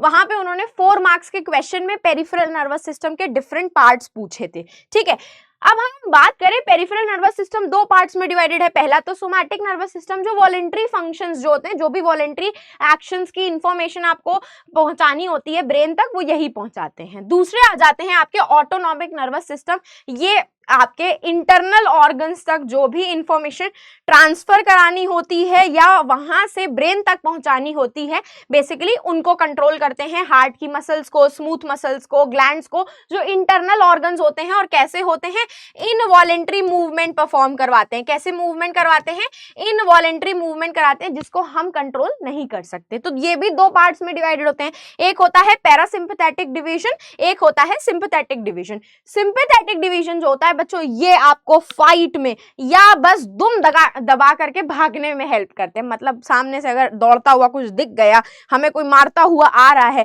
या मम्मी की फ्लाइंग चप्पल रिसीव हो रही है, तो हमें भागना है, इमरजेंसी सिचुएशन है, डरने वाली सिचुएशन है, लड़ने वाली सिचुएशन है, एक्टिव और अलर्ट बनाता है, आपकी पूरी बॉडी को प्रिपेयर कराता है उस इमरजेंसी सिचुएशन में डील करने के लिए। यहाँ पे आपके सिर्फ स्केलेटल मसल्स नहीं काम कर रही होती, आपकी इंटरनल ऑर्गन्स भी काम कर रहे होते हैं, वो उनको भी हमें अलर्ट कराना होता है क्योंकि पूरी बॉडी तो आपकी एक ही है। ठीक है, अब फाइट वाली सिचुएशन तो चली गई भाई, फ्लाइट, दुम दबा करके भागने वाली और लड़ने वाली। अब हमें क्या करना है, आराम से बैठना है, पोज मारना है, रेस्ट एंड डाइजेस्ट करना है, मतलब आराम से अपने खाने को डाइजेस्ट कराना है। मतलब बेसिकली हमारे सारे इंटरनल ऑर्गन्स रेस्ट कर रहे होते हैं, जैसे हम संडे को रेस्ट करते हैं। तो ये कंट्रोल करने का काम आपका पैरासिम्पैथेटिक डिवीजन होता है, आपके सारे इंटरनल ऑर्गन्स को आराम से रेस्ट करवाने का काम यही करता है। तो that's all about your nervous system, वो चाहे आपका सेंट्रल नर्वस सिस्टम हो, चाहे आपका पेरिफेरल नर्वस सिस्टम हो। तो यहां से ना बच्चों हम थोड़े से क्वेश्चन प्रैक्टिस कर लेते हैं। देखो मैंने आप लोगों के ब्रेन के क्वेश्चन इंक्लूड किए हैं। The part of the brain which maintains the posture and balance of the body, मतलब आप सीधे मूव कर रहे हो स्ट्रेट लाइन में नहीं, साइकिल ठीक से चला रहे हो कि नहीं, मूव कर रहे हो कि नहीं, डांस कर रहे हो ठीक से, पेंसिल ठीक से चला रहे हो कि नहीं, कौन कंट्रोल कर रहा था? ऑब्वियसली पॉन्स नहीं भाई, वो तो रेस्पिरेशन कंट्रोल कर रहा था। सेरिब्रम, वो तो हमारी थिंकिंग कंट्रोल कर रहा था ना बाबा।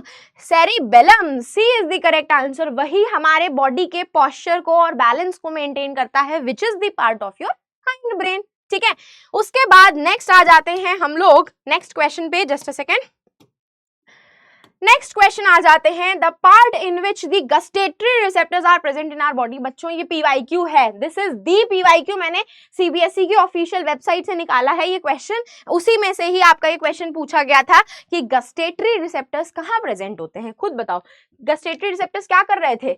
हमारे टेस्ट को डिटेक्ट कर रहे थे। मतलब मम्मी ने क्या छोले भटूरे बनाए हैं, आहा क्या मोमोज खाए मैंने, आज तो कुरकुरे मोमोज खाए मैंने, वो भी मोमोज की चटनी में डिप करके। मैगी भी खाई थी, वो भी चीज वाली मैगी खाई थी। तो कहां प्रेजेंट होंगे? टेस्ट को डिटेक्ट कर रहे हैं, टंग में प्रेजेंट होंगे गस्टेटरी रिसेप्टर्स बेटा जी। तो करेक्ट आंसर क्या हो जाएगा बच्चों?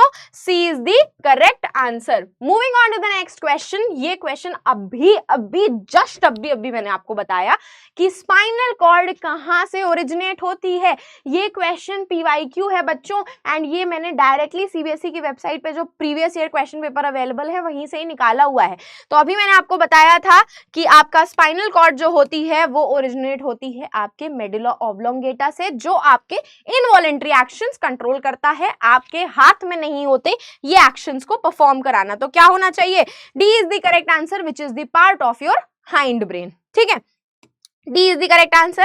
Next, moving on to the next question. The part of your human brain which controls muscular coordination. Muscular coordination मतलब यहाँ पे आपके skeletal muscles का coordination हो रहा है, तो skeletal muscles तो आपकी movement में help करती है। तो ये question बच्चों आपके लिए मेरी तरफ से होमवर्क क्वेश्चन हो जाता है। This is the homework question जो मुझे सारे के सारे बच्चे सेशन के एंड में कमेंट सेक्शन में जरूर बताएंगे, भूलना नहीं बिल्कुल भी, क्योंकि ये सारे के सारे क्वेश्चन क्या हैं आपके इंपॉर्टेंट हैं। But this is the specially homework question for all of you, जिसका आंसर मुझे कमेंट सेक्शन में जरूर चाहिए। ठीक है, चलो moving on to the next part, next question, just a second, but question खत्म हो चुके हैं, but हम आने वाले हैं आपके एंडोक्राइन सिस्टम पे एंड आने वाले हैं आपके प्लांट हार्मोन्स पे। मतलब अब आपके प्लांट में हम कंट्रोल एंड कोऑर्डिनेशन देखेंगे कि हमारी प्लांट्स में किस तरीके से मूवमेंट कराई जाती है। तो बच्चों एक बात बताओ, प्लांट्स तो भाई कोई नर्वस सिस्टम तो नहीं प्रेजेंट है उनके यहाँ, कोई ब्रेन, कोई स्पाइनल कॉर्ड, कोई नर्व्स, कुछ भी नहीं प्रेजेंट है, तो वो कंट्रोल एंड कोऑर्डिनेशन कैसे करते हैं? तो बच्चों उनके पास ना दो मूवमेंट देखे जाते हैं। पहला मूवमेंट होता है नास्टिक मूवमेंट एंड दूसरा मूवमेंट होता है ट्रॉपिक मूवमेंट। नास्टिक मूवमेंट जो होता है बच्चों ये नॉन डायरेक्शनल होता है। नॉन डायरेक्शनल का मतलब होता है कि जैसे सपोज करो मैं पौधा हूँ, मैं छुई मुई का पौधा हूँ, मुझे किसी ने यहाँ पे टच किया तो जरूरी नहीं है मेरे को जहां पे किसी ने टच किया है मैं वहीं पे ही मूवमेंट करवाऊंगी। नॉन डायरेक्शनल, जरूरी नहीं है उसी डायरेक्शन में मूवमेंट कराऊं। मेरी पूरी बॉडी, मेरे पूरे छुई मुई प्लांट की बॉडी एक साथ मूवमेंट शो करेगी। यहाँ पे मेनली वाटर कंसंट्रेशन को चेंज करा करके मूवमेंट शो करना होता है। वाटर का कंसंट्रेशन चेंज करा करके छुई मुई पौधे में हम लोग नास्टिक मूवमेंट कराते हैं। टच, नास्टिक का मतलब होता है टच। टच की वजह से, टच क्या हो गया? स्टिमुलस हो गया। टच की वजह से जो मूवमेंट होती है, लेकिन नॉन ग्रोथ, नॉन डायरेक्शनल, कोई ग्रोथ नहीं होती। There will be no growth in this movement. Plant कोई भी ग्रोथ नहीं शो करता, कोई भी डायरेक्शन में मूव नहीं होती, हर प्लांट का पार्ट एक साथ मूवमेंट शो करता है। इस टाइप के मूवमेंट को हम नास्टिक मूवमेंट बोलते हैं। एग्जाम्पल आपके दो हो जाते हैं, एक आपका टच मी नॉट प्लांट, छुई मुई पौधा, मुझे मत छुओ, एंड दूसरा हो जाता है आपका Venus fly trap which is the type of insectivorous plant. ठीक है, नेक्स्ट आ जाते हैं हम ट्रॉपिक मूवमेंट पे। ट्रॉपिक मूवमेंट जो होता है बच्चों ये डायरेक्शनल है। मतलब मैं अगर सिंपल पौधा हूं, मेरे राइट हैंड साइड से अगर लाइट आ रही है तो मैं टूवर्ड्स दी सनलाइट बेंड हो जाती हूँ, इस तरीके से मूवमेंट शो करती हूँ। मेरी लाइट अगर लेफ्ट साइड से आ रही होगी तो मैं लेफ्ट साइड बेंड हो जाऊंगी आपकी। तो ऐसी मूवमेंट जो होती है ट्रॉपिक मूवमेंट कहलाती है। जिस साइड से स्टिमुलस आ रहा होता है उसके रिस्पॉन्स में वो डायरेक्शनल मूवमेंट शो करते हैं। और यहाँ पे प्लांट्स के बॉडी पार्ट में, प्लांट्स के पार्ट में ग्रोथ शो करने, ग्रोथ दिखती है, सेल डिवीजन हो रहा है या सेल का इलोंगेशन हो रहा है या नए सेल्स बन रहे हैं आपके, तो बेसिकली यहाँ पे ग्रोथ दिखती है। और वो ग्रोथ कौन कराता है? यहाँ पे आपको प्लांट हार्मोन्स पढ़ने के लिए मिलेंगे जिनको हम फाइटो हार्मोन्स भी बोलते हैं। उसका एक एग्जांपल आपको ऑक्सिन वाला मैं बताऊंगी भी, फोटोट्रॉपिक मूवमेंट का, जो आपको पढ़ने के लिए मिलेगा। ठीक है, तो ये कैसा मूवमेंट होता है? डायरेक्शनल मूवमेंट होता है। जिस डायरेक्शन में स्टिमुलस आ रहा होगा उसी डायरेक्शन में मूवमेंट होगी एंड आपकी ग्रोथ मूवमेंट होती है। मतलब प्लांट आपका यहाँ पे ग्रोथ शो करता है। ठीक है, मैंने आपका यहाँ पे लिख दिया है, movement in plants can be independent of growth. Growth नहीं दिखती है, रिस्पॉन्स स्टिमुलस में होता है बट ग्रोथ नहीं होती, कोई डायरेक्शन नहीं होती। ऐसे टाइप के मूवमेंट को हम नास्टिक मूवमेंट कहते हैं। देखो जैसे ही आपने इस छुई मुई के पौधे को छुआ तो इसकी सारी पत्तियां एक साथ फॉल डाउन हो गई, कोई डायरेक्शन में नहीं फॉल डाउन हुई, सारी पत्तियां एक साथ फॉल डाउन हुई। ये देखो, this is the nastic movement and this is also the nastic movement. ऊपर वाला टच मी नॉट प्लांट है उधर वाला, एंड ये वाला आपका वीनस फ्लाई ट्रैप है। जैसे ही कीड़ा आया उसने अपना फ्लैप बंद कर दिया, टच की वजह से उसने मूवमेंट दिखाई बट ग्रोथ मूवमेंट नहीं थी, कोई डायरेक्शन नहीं था उसमें, एक साथ पूरा प्लांट का पार्ट मूवमेंट दिखा रहा था। ठीक है, अब हम बात करते हैं आपके ट्रॉपिक मूवमेंट्स की। तो बच्चों ट्रॉपिक मूवमेंट आपको अपनी एनसीईआरटी बुक के हिसाब से 4 तरीके के पढ़ने के लिए मिलेंगे। अभी मैं आपको एक्सप्लेन करती हूँ एक एक करके। तो मूवमेंट जो कि आपके ग्रोथ पे डिपेंडेंट होती है, मतलब ग्रोथ हो रही है यहाँ पे, ठीक है। एंड कैसी होती है? स्टिमुलस की वजह से डायरेक्शनल मूवमेंट होती है, जहां से स्टिमुलस आ रहा है वहां पे ही मूवमेंट दिखेगी और सेल्स ग्रोथ भी करते हैं आपकी। ऐसी मूवमेंट को हम क्या बोलते हैं? ट्रॉपिक मूवमेंट बोलते हैं। डायरेक्शनल होती है, स्लो होती है, धीरे धीरे होती है आपकी, जबकि नेस्टिक मूवमेंट तुरंत होती है आपकी। वहां पे कुछ ऐसा पानी का कंसंट्रेशन हमें चेंज कराना होता है, कोई ग्रोथ व्रोथ तो करानी नहीं होती कि स्लो मूवमेंट करवाओगे आप, ठीक है। फॉर एग्जाम्पल, जैसे कि this is the common example, this is the common example. मतलब कॉमन एग्जाम्पल क्या है? ये क्वेश्चन एग्जाम में पूछा गया है कि जो आपके टेंड्रिल्स होते हैं, जो क्लाइंबर्स होते हैं, जो क्लाइंब कर सकते हैं आपके, उनमें जो सेंसिटिव होते हैं उनके टेंड्रिल सपोर्ट के लिए, देखो ये है, ये आपका टेंड्रिल है। जैसे ही टेंड्रिल ने किसी सपोर्ट को छुआ, ये क्या करता है? इस जगह पे सेल्स जो है मूवमेंट कराने लगते हैं और वो इस तरीके से मूवमेंट शो करने लगता है, ठीक है। Tendrils of a climber are sensitive to support. जैसे ही उसको कोई सपोर्ट दिखता है, जैसे ही उसको कोई सपोर्ट टच करता है, वो क्या करता है? Circle around the object, cling to it. Circle around the object and cling to it, उससे चिपक जाता है, सर्कल मूवमेंट दिखाने लगता है। क्यों? क्योंकि वहां पे सेल क्या कर रहे हैं?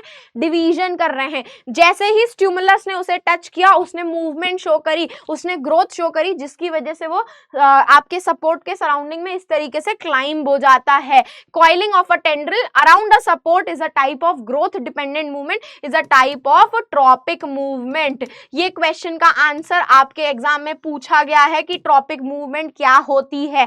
टच की वजह से हो रही है यहाँ पे, इसको थिग्मोट्रॉपिक मूवमेंट बोलते हैं। टच की वजह से मूवमेंट हो रही है, टच की वजह से जो मूवमेंट हो रही है वो टेंड्रिल्स क्या कर रहे हैं? आप सेल डिवीजन करके सपोर्ट के सराउंड में से गोल गोल घूम जा रहे हैं, ठीक है। सपोर्ट के सराउंडिंग में से गोल गोल घूम जा रहे हैं। अब हम बात करते हैं इनके टाइप्स की कि भाई कौन कौन से टाइप होते हैं बच्चों। तो सबसे पहला टाइप हमको पढ़ने के लिए मिलता है पानी की वजह से। किसकी वजह से बच्चों? पानी की वजह से। Just a second. तो पानी की वजह से जो मूवमेंट हो रही है, यहाँ पे वाटर जो है आपका वो स्टिमुलस की तरह एक्ट कर रहा है। क्या एक्ट कर रहा है? वाटर जो है वो स्टिमुलस की तरह एक्ट कर रहा है। Movement of roots towards the water, पानी जहां पे, जैसे कि ये देखो आपकी रूट्स हैं, इसको यहाँ पे वाटर दिखा तो इस रूट्स ने क्या किया? डाउनवर्ड ग्रोथ शो करनी शुरू कर दी, पानी की तरफ ग्रोथ करना शुरू कर दिया। ग्रोथ कैसे हो रही है? प्लांट हार्मोन्स की वजह से होती है। वो सेल डिवीजन कराते हैं, प्लांट रूट्स की लेंथ ग्रो करती है और वो पानी की तरफ मूवमेंट शो कर देते हैं। रूट्स जो होते हैं, जब आपकी मूवमेंट, बच्चों ध्यान से सुनना, जब आपकी movement towards the stimulus, stimulus के तरफ हो रही होती है, उस टाइप की मूवमेंट को हम positive movement, positive hydrotropic movement बोल रहे हैं, क्योंकि पानी की वजह से हो रही है ना। रूट्स आपकी क्या करती है? पॉजिटिव मूवमेंट शो करती है, टूवर्ड्स दी पानी ग्रो कर रही है। जबकि अगर आप स्टेम को देखोगे तो स्टेम तो भाई पानी से दूर ग्रो करती है, वो तो अपवर्ड ग्रो कर रही है। तो स्टेम क्या हो जाएगी बच्चों? नेगेटिवली हाइड्रोट्रॉपिक हो जाएगी, क्योंकि वो स्टिमुलस से, पानी से दूर ग्रो कर रही है, ऊपर की तरफ ग्रो कर रही है आपकी, ठीक है। उसी तरीके से नेक्स्ट मूवमेंट में यहाँ पे जो बच्चों स्टिमुलस होता है, खुद सोचो, जियोट्रॉपिक है, मतलब स्टिमुलस क्या है आप लोगों का? ग्रेविटी है। Gravity is the stimulus, gravity की वजह से मूवमेंट होती है। तो देखो यहाँ पे जो स्टेम है आपकी, स्टेम जो है, ग्रेविटी तो डाउनवर्ड लग रही है, at the centre of the earth, नीचे की तरफ लगती है, बट स्टेम हमारी कहाँ ग्रो करती है? ऊपर की तरफ, है ना। तो क्या आपकी स्टेम नेगेटिवली जियोट्रॉपिक हुई? क्योंकि वो स्टिमुलस से दूर ग्रो कर रही है, और जो स्टिमुलस के तरफ ग्रो करती है, टूवर्ड्स ग्रो करती है, उसे हम पॉजिटिवली जियोट्रॉपिक बोलते हैं। जैसे कि आपकी रूट्स, वो जो रूट्स हैं आपकी टूवर्ड्स दी ग्रेविटी ग्रो कर रही हैं, जबकि आपकी स्टेम जो है वो ग्रेविटी से अगेंस्ट जो ग्रो कर रही है, ठीक है। तो ये हो जाता है आपका जियोट्रॉपिक का एग्जाम्पल। अब हम नेक्स्ट बात करें, नेक्स्ट आ जाते हैं आपके phototropic. Phototropic is extremely important, मतलब फोटोट्रॉपिक के ऊपर क्वेश्चन पूछा गया है, ये वाला आपका सबसे इंपॉर्टेंट है। देखो होता कैसे है, ठीक है, होता कैसे है। सपोज करो आपकी ये स्टेम है, ठीक है, यहाँ पे एक लीफ लगी है, यहाँ पे मैंने बनाया सन, यहाँ पे मैंने क्या बनाया? सन। सन की तरफ से क्या आ रही होगी? लाइट आ रही होगी। तो लाइट की वजह से यहाँ पे ना टिप पे बच्चों, टिप पे यहाँ पे एक हार्मोन प्रेजेंट होता है जिसको हम कहते हैं ऑक्सिन।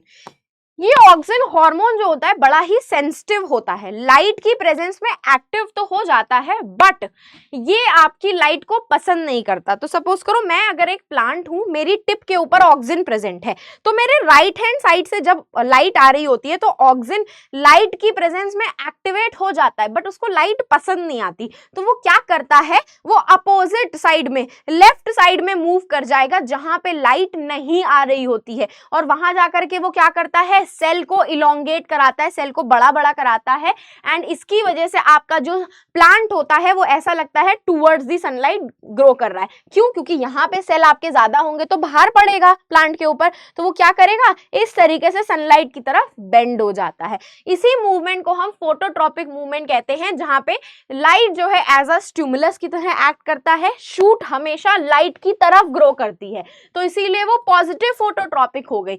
और रूट्स जो है बच्चों वो तो अंडरग्राउंड ग्रो कर रही है, वहां पे कहाँ ही लाइट आएगी, तो वो तो लाइट से दूर ग्रो कर रही है, तो इसीलिए हम उसे क्या कहते हैं, नेगेटिवली फोटोट्रॉपिक बोलते हैं। उसे लाइट बिल्कुल पसंद नहीं है, लाइट से दूर भागती है रूट्स हमारी। फोर्थ आ जाता है बच्चों, ये भी आपका बहुत ही इंपॉर्टेंट क्वेश्चन है, कीमोट्रोपिज्म, केमिकल की वजह से मूवमेंट हो रही है, यहाँ पे केमिकल स्टिमुलस है। तो देखो बच्चों, ये डायग्राम आपको हाउ डू ऑर्गेनिज्म रिप्रोड्यूस में देखने के लिए मिलेगा कि आपका पॉलन ग्रेन जो होता है ना, पॉलन ग्रेन जब स्टिग्मा के ऊपर आकर के स्टिक करता है तो आपकी जो ओवरीज होती हैं फ्लावर्स में, ओव्यूल्स जो होते हैं वो एक केमिकल सिक्रीट करते हैं, और पॉलन ट्यूब क्या करती है, पॉलन ट्यूब की पॉलन ग्रेन पॉलन ट्यूब की फॉर्मेशन करके अंदर की तरफ मूव कर जाती है। तो इसको हम कहते हैं केमिकल की वजह से मूवमेंट होना, कीमोट्रॉपिक मूवमेंट होना। ठीक है, movement of pollen tube towards the embryo sac, जो कि केमिकल की वजह से होती है। यहाँ पे आप एक और एग्जांपल लर्न कर सकते हो कि जब आप सॉइल के अंदर फर्टिलाइजर्स डालते हो तो रूट्स क्या करती हैं, फर्टिलाइजर्स की तरफ ग्रो करने लग जाती हैं। क्यों? क्योंकि वो फर्टिलाइजर्स उनको न्यूट्रिएंट्स प्रोवाइड कर रहे हैं। तो ये भी आपका क्या हो जाता है, कीमोट्रॉपिक मूवमेंट हो जाता है। तो ये भी आपको याद रखना है बच्चों। ठीक है, ये दोनों एग्जाम्पल बच्चों आप लोगों को बहुत अच्छे से याद रखने हैं क्योंकि ये एग्जाम्पल एग्जाम में पूछे जाते हैं। ठीक है, बात आ जाती है प्लांट हार्मोन्स की। प्लांट हार्मोन्स भी आपका बहुत इंपॉर्टेंट टॉपिक है, बट मैं इसको इजी बनाने के लिए अभी मैं बताती हूँ मैंने क्या किया है। ठीक है, तो बच्चों प्लांट हार्मोन्स जो होते हैं आपको, इनको हम लोग फाइटो हार्मोन्स भी बोलते हैं। तो इनको हम क्या बोलते हैं, फाइटो हार्मोन्स भी बोलते हैं। इसके नाम से आपको एग्जाम में क्वेश्चन आ सकता है कि व्हाट आर फाइटो हार्मोन्स। तो phyto hormones, plant hormones are the type of chemical messengers जो प्लांट की बॉडी के अंदर या तो क्या करवाते हैं, ग्रोथ कराते हैं, या उनकी डेवलपमेंट कराते हैं, या इन्वायरमेंट के रिस्पॉन्ड करने में मदद करते हैं, ट्रॉपिक मूवमेंट में मदद करते हैं। आपको मैंने अभी ऑक्सिन का एग्जांपल दिया जो क्या करा रहा था, फोटोट्रॉपिक मूवमेंट करा रहा था, तो वही रिस्पॉन्स टू इन्वायरमेंट हुआ क्योंकि इन्वायरमेंट में ही तो सनलाइट है आपकी। तो ये सारे फंक्शन आपके कौन कराता है, प्लांट हार्मोन्स। इसको लर्न करने का बच्चों सबसे बढ़िया तरीका है, सबसे बेस्ट तरीका है आपका टेबल बनाना। इस टेबल को अगर तुमने हूबहू अपनी नोटबुक में छाप दिया, मैं तुम्हें 100% गारंटी दे सकती हूँ, लिख करके दे सकती हूँ, तुम्हें कोई भी टीचर मतलब आपके मार्क्स नहीं काट सकता इन क्वेश्चन, इससे क्वेश्चन अगर आ गया। तो बच्चों ऑक्सिन जो होता है वो हमेशा रूट और शूट की टिप पे प्रेजेंट होता है, टिप पे, एंड क्या करता है, सेल की इलोंगेशन कराता है, सेल को लंबा करवाता है। लंबा करवाएगा तो ग्रोथ ही तो हो रही है, फोटोट्रॉपिज्म में यही होता है। ऑक्सिन जो होता है जहां पे सनलाइट नहीं आ रही होती है उस जगह पे डिफ्यूज हो जाता है, मूव कर जाता है, वहां पे सेल्स को इलोंगेट करा देता है, और भारी होने की वजह से प्लांट जो होता है टुवर्ड्स दी सनलाइट बेंड हो जाता है। दूसरी बात आ जाती है आपकी गिबरलिंस की। गिबरलिंस आपकी सीड्स में, बड्स में, फ्रूट्स में, फ्लावर्स में, यंग लीफ में, यंग पत्तियों में प्रेजेंट होते हैं। इनका काम क्या होता है, इनका काम भी सेल इलोंगेशन का ही होता है बच्चों। सीड्स का जर्मिनेशन कराने का, फ्लावरिंग करवाने का, फ्रूट की डेवलपमेंट करवाने का, एंड साथ साथ में सेल की इलोंगेशन कराने का, ये ऑक्सिन की प्रेजेंस में हेल्प करते हैं सीड्स के डेवलपमेंट कराने में, एंड सीड्स के जर्मिनेशन में, फ्रूट के डेवलपमेंट में, फ्रूट की फ्लावरिंग करवाने में ये ऑक्सिन की प्रेजेंस में हेल्प करते हैं। ये भी सेल इलोंगेशन करते हैं आपके। थर्ड आ जाते हैं हम एब्सिसिक एसिड पे। अब एब्सिसिक एसिड बताने से पहले मैं आपको साइटोकाइनेंस बताती हूँ। क्यों? क्योंकि प्लांट हार्मोन्स जो हैं बच्चों वो आपके दो टाइप्स के होते हैं। प्लांट हार्मोन्स आपके दो टाइप के होते हैं। यहाँ पे स्पेस नहीं है, जस्ट अ सेकेंड। ये यूज कर लेती हूँ, ठीक है। प्लांट हार्मोन्स जो है बच्चों वो आपके दो टाइप के होते हैं। पहला होता है growth promoter, plant growth promoter. Growth promoter का मतलब होता है जो ग्रोथ को प्रमोट करता है, ग्रोथ को बढ़ावा देता है। क्या करता है? ग्रोथ को बढ़ावा देता है आपका, ठीक है। ग्रोथ को बढ़ावा तीन देते हैं आपके। एक तो आपका ऑक्सिन देता है, ऑक्सिन ग्रोथ करवाने में हेल्प करता है। दूसरा आपका गिबरलिन देता है, ठीक है। एंड थर्ड जो होता है बच्चों वो आपका साइटोकाइनिन देता है, ठीक है। तो ये तीन जो होते हैं बच्चों इनको हम ग्रोथ प्रमोटर्स कहते हैं क्योंकि ये ग्रोथ को इंक्रीज करवाते हैं, ठीक है। इसके अलावा आपके जो दूसरे होते हैं उन्हें हम ग्रोथ इनहिबिटर्स कहते हैं क्योंकि वो ग्रोथ को रोक देते हैं। क्या कर देते हैं? ग्रोथ को रोक देते हैं।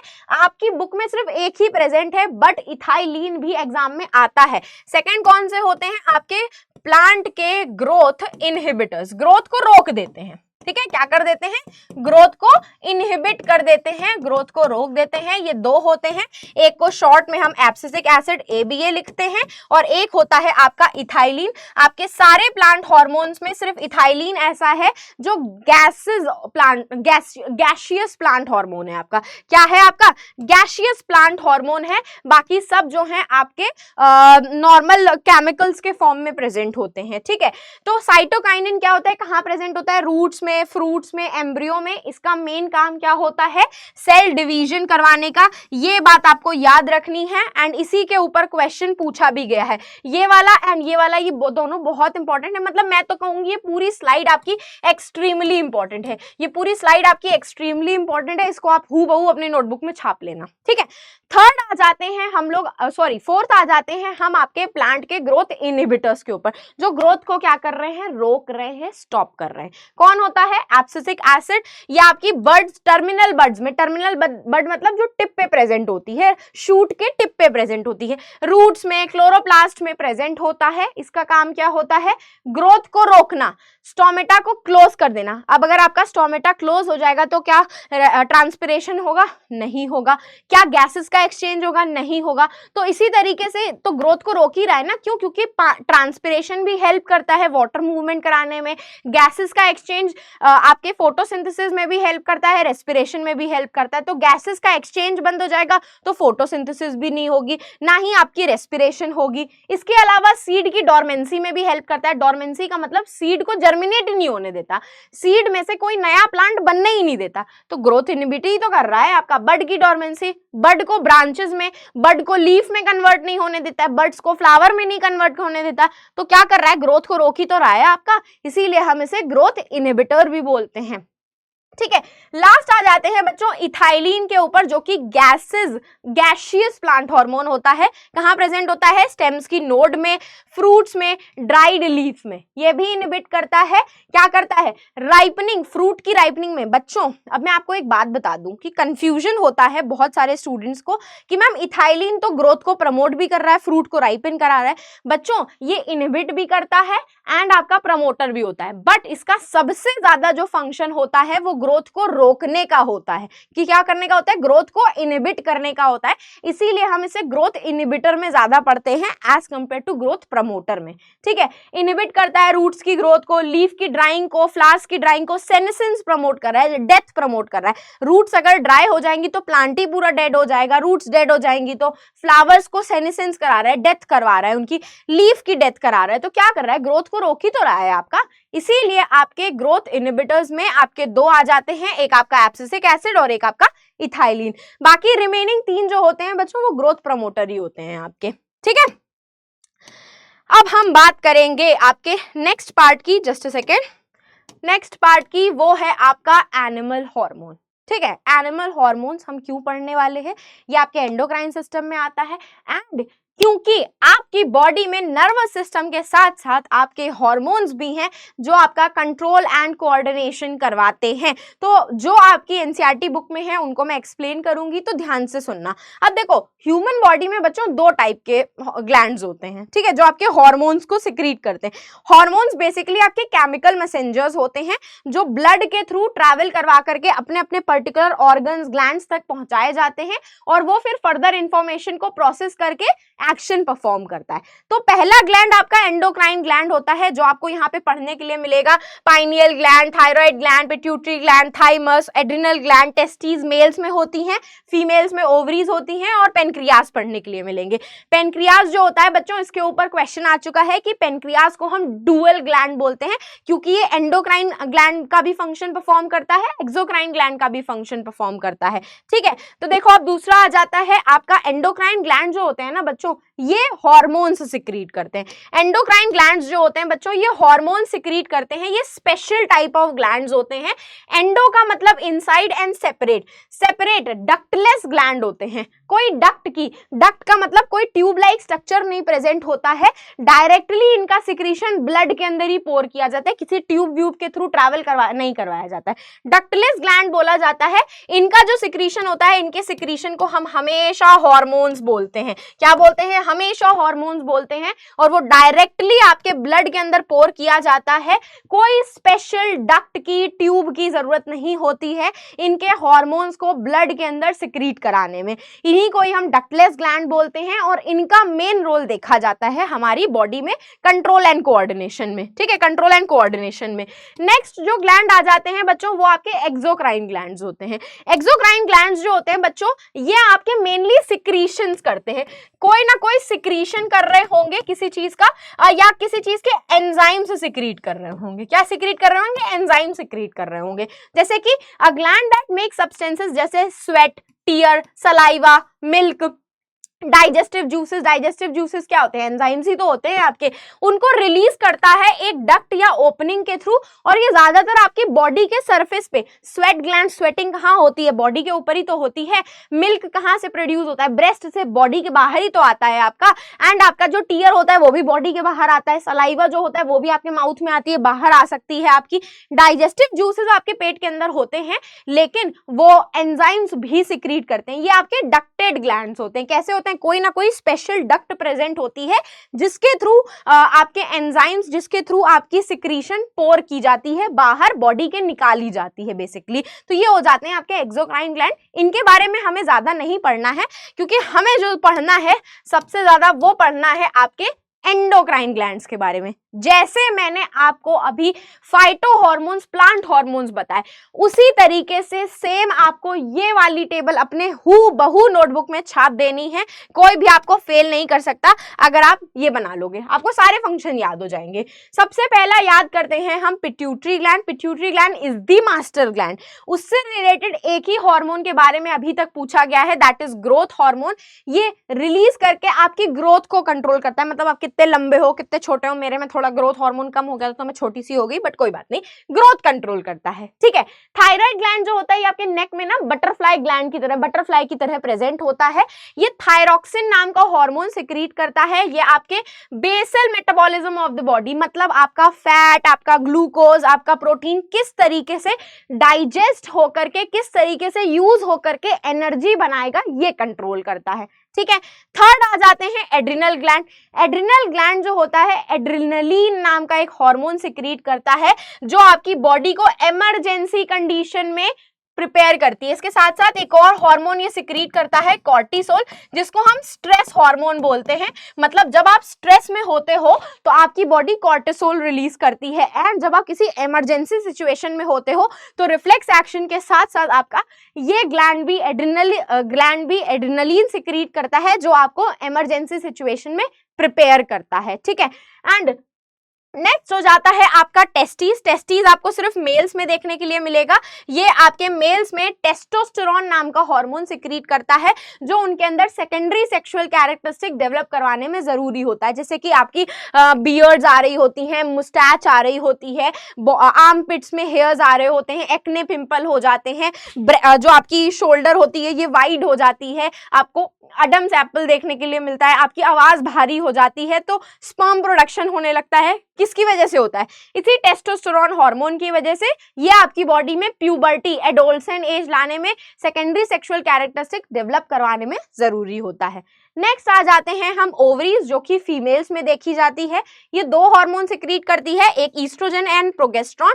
ये भी अगेन फीमेल्स में सेकेंडरी सेक्सुअल कैरेक्टरिस्टिक डेवलप करवाने के लिए जरूरी होती है। मेंस्ट्रुअल साइकिल कंट्रोल करती है, ब्रेस्ट डेवलपमेंट करवाती है, वेस्ट एरिया को ब्रॉड कर देती है, आपकी आवाज पतली हो जाती है, आपके फेस पे पिंपल होने लग जाते हैं। ठीक है, ऐसा इसलिए होता है क्योंकि ये हार्मोन्स आपके सिक्रीट होने लग जाते हैं, जो बॉडी में बहुत सारे सेकेंडरी चेंजेस लेकर के आते हैं, जिससे दिख जाता है कि प्यूबर्टी आ चुकी है, आप मैच्योर होने लग गए हो। ठीक है, तो ये सारे ग्लैंड्स आपको बहुत एक्सट्रीमली अच्छे से पढ़ने हैं बच्चों, क्योंकि ये इनके ऊपर ना केस बेस्ड क्वेश्चन बहुत आते हैं, कॉम्पिटेंसी क्वेश्चन बहुत आते हैं। ऑलरेडी आपका सीबीएसई जो है सैंपल पेपर रिलीज कर चुका है, तो आई होप आपको अभी तक हर एक चीज बहुत अच्छे से समझ में आई होगी।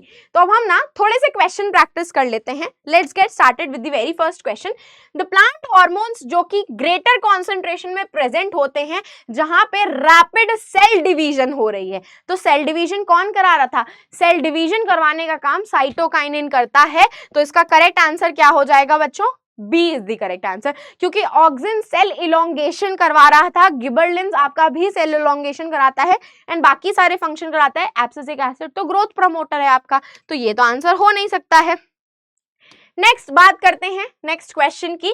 Select from the following correct statement about the tropic movement in plants. इसमें से कौन सा ट्रॉपिक मूवमेंट करा रहा है? It is due to the stimulus of touch and temperature. It does not depend upon the direction of stimulus received. It is observed in roots and not in stem. It is growth related movement from the statement about correct. Yes, तो it is the growth related movement, क्योंकि growth होती है आपकी tropic movement में। Observed in roots, roots में observe होती है, stem में नहीं होती, तो गलत स्टेटमेंट हो गया। डायरेक्शन ऑफ स्टिमुलस पे डिपेंड करता है, डायरेक्शनल मूवमेंट होती है। And due to stimulus of touch and temperature, touch की वजह से होता है, टेम्परेचर की वजह से नहीं होता है। तो करेक्ट आंसर क्या होना चाहिए? D will be the correct answer बच्चों, D will be the correct answer, क्योंकि यहाँ पे आपकी ग्रोथ रिलेटेड मूवमेंट हो रही है। बाकी स्टेटमेंट आपके इनकरेक्ट है, हमें करेक्ट बताने हैं। ठीक है, हमें क्या बताने हैं? करेक्ट बताने हैं। नेक्स्ट बात करते हैं हम अगेन एक मिसमैच पेयर की। Select the mismatch pair. देखो अगेन आपका आ गया ग्लैंड्स के ऊपर क्वेश्चन, ग्लैंड्स के ऊपर क्वेश्चन। तो एड्रिनल ग्लैंड एड्रिनलिन सिक्रीट करता है, थायराइड ग्लैंड थायरोक्सिन सिक्रीट करता है, पिट्यूटरी ग्लैंड कब से इंसुलिन सिक्रीट करने लगा? इंसुलिन जो होता है वो पेनक्रियास सिक्रीट करता है, जो आपके ब्लड शुगर लेवल को कंट्रोल करता है। तो करेक्ट आंसर इज सी, क्योंकि हमें मिसमैच्ड पेयर बताना था, जो गलत है आपका। ठीक है, जो गलत है आपका। नेक्स्ट हम बात करते हैं आपके नेक्स्ट क्वेश्चन की कि what are plant hormones, name one plant hormone each responsible for it. तो बच्चों plant hormones are the type of what? They are the type of phyto hormones, जो कि आपके क्या होते हैं? केमिकल मैसेंजर्स होते हैं एंड आपकी प्लांट्स में ट्रॉपिक मूवमेंट या ग्रोथ डेवलपमेंट करवाने के लिए जरूरी होते हैं आपके। ठीक है, तो ये इसकी डेफिनेशन हो जाएगी। फोटोट्रॉपिज्म के लिए बच्चों आपका ऑक्सिन हार्मोन रिस्पॉन्सिबल होता है, मैंने आपको एक्सप्लेन भी किया था। एंड सेल डिवीजन को आपका साइटोकाइनिन प्रमोट करता है। इसके ऊपर अभी हम लोगों ने एमसीक्यू भी किया प्रैक्टिस। ठीक है, चलो moving on to the next question, mind map.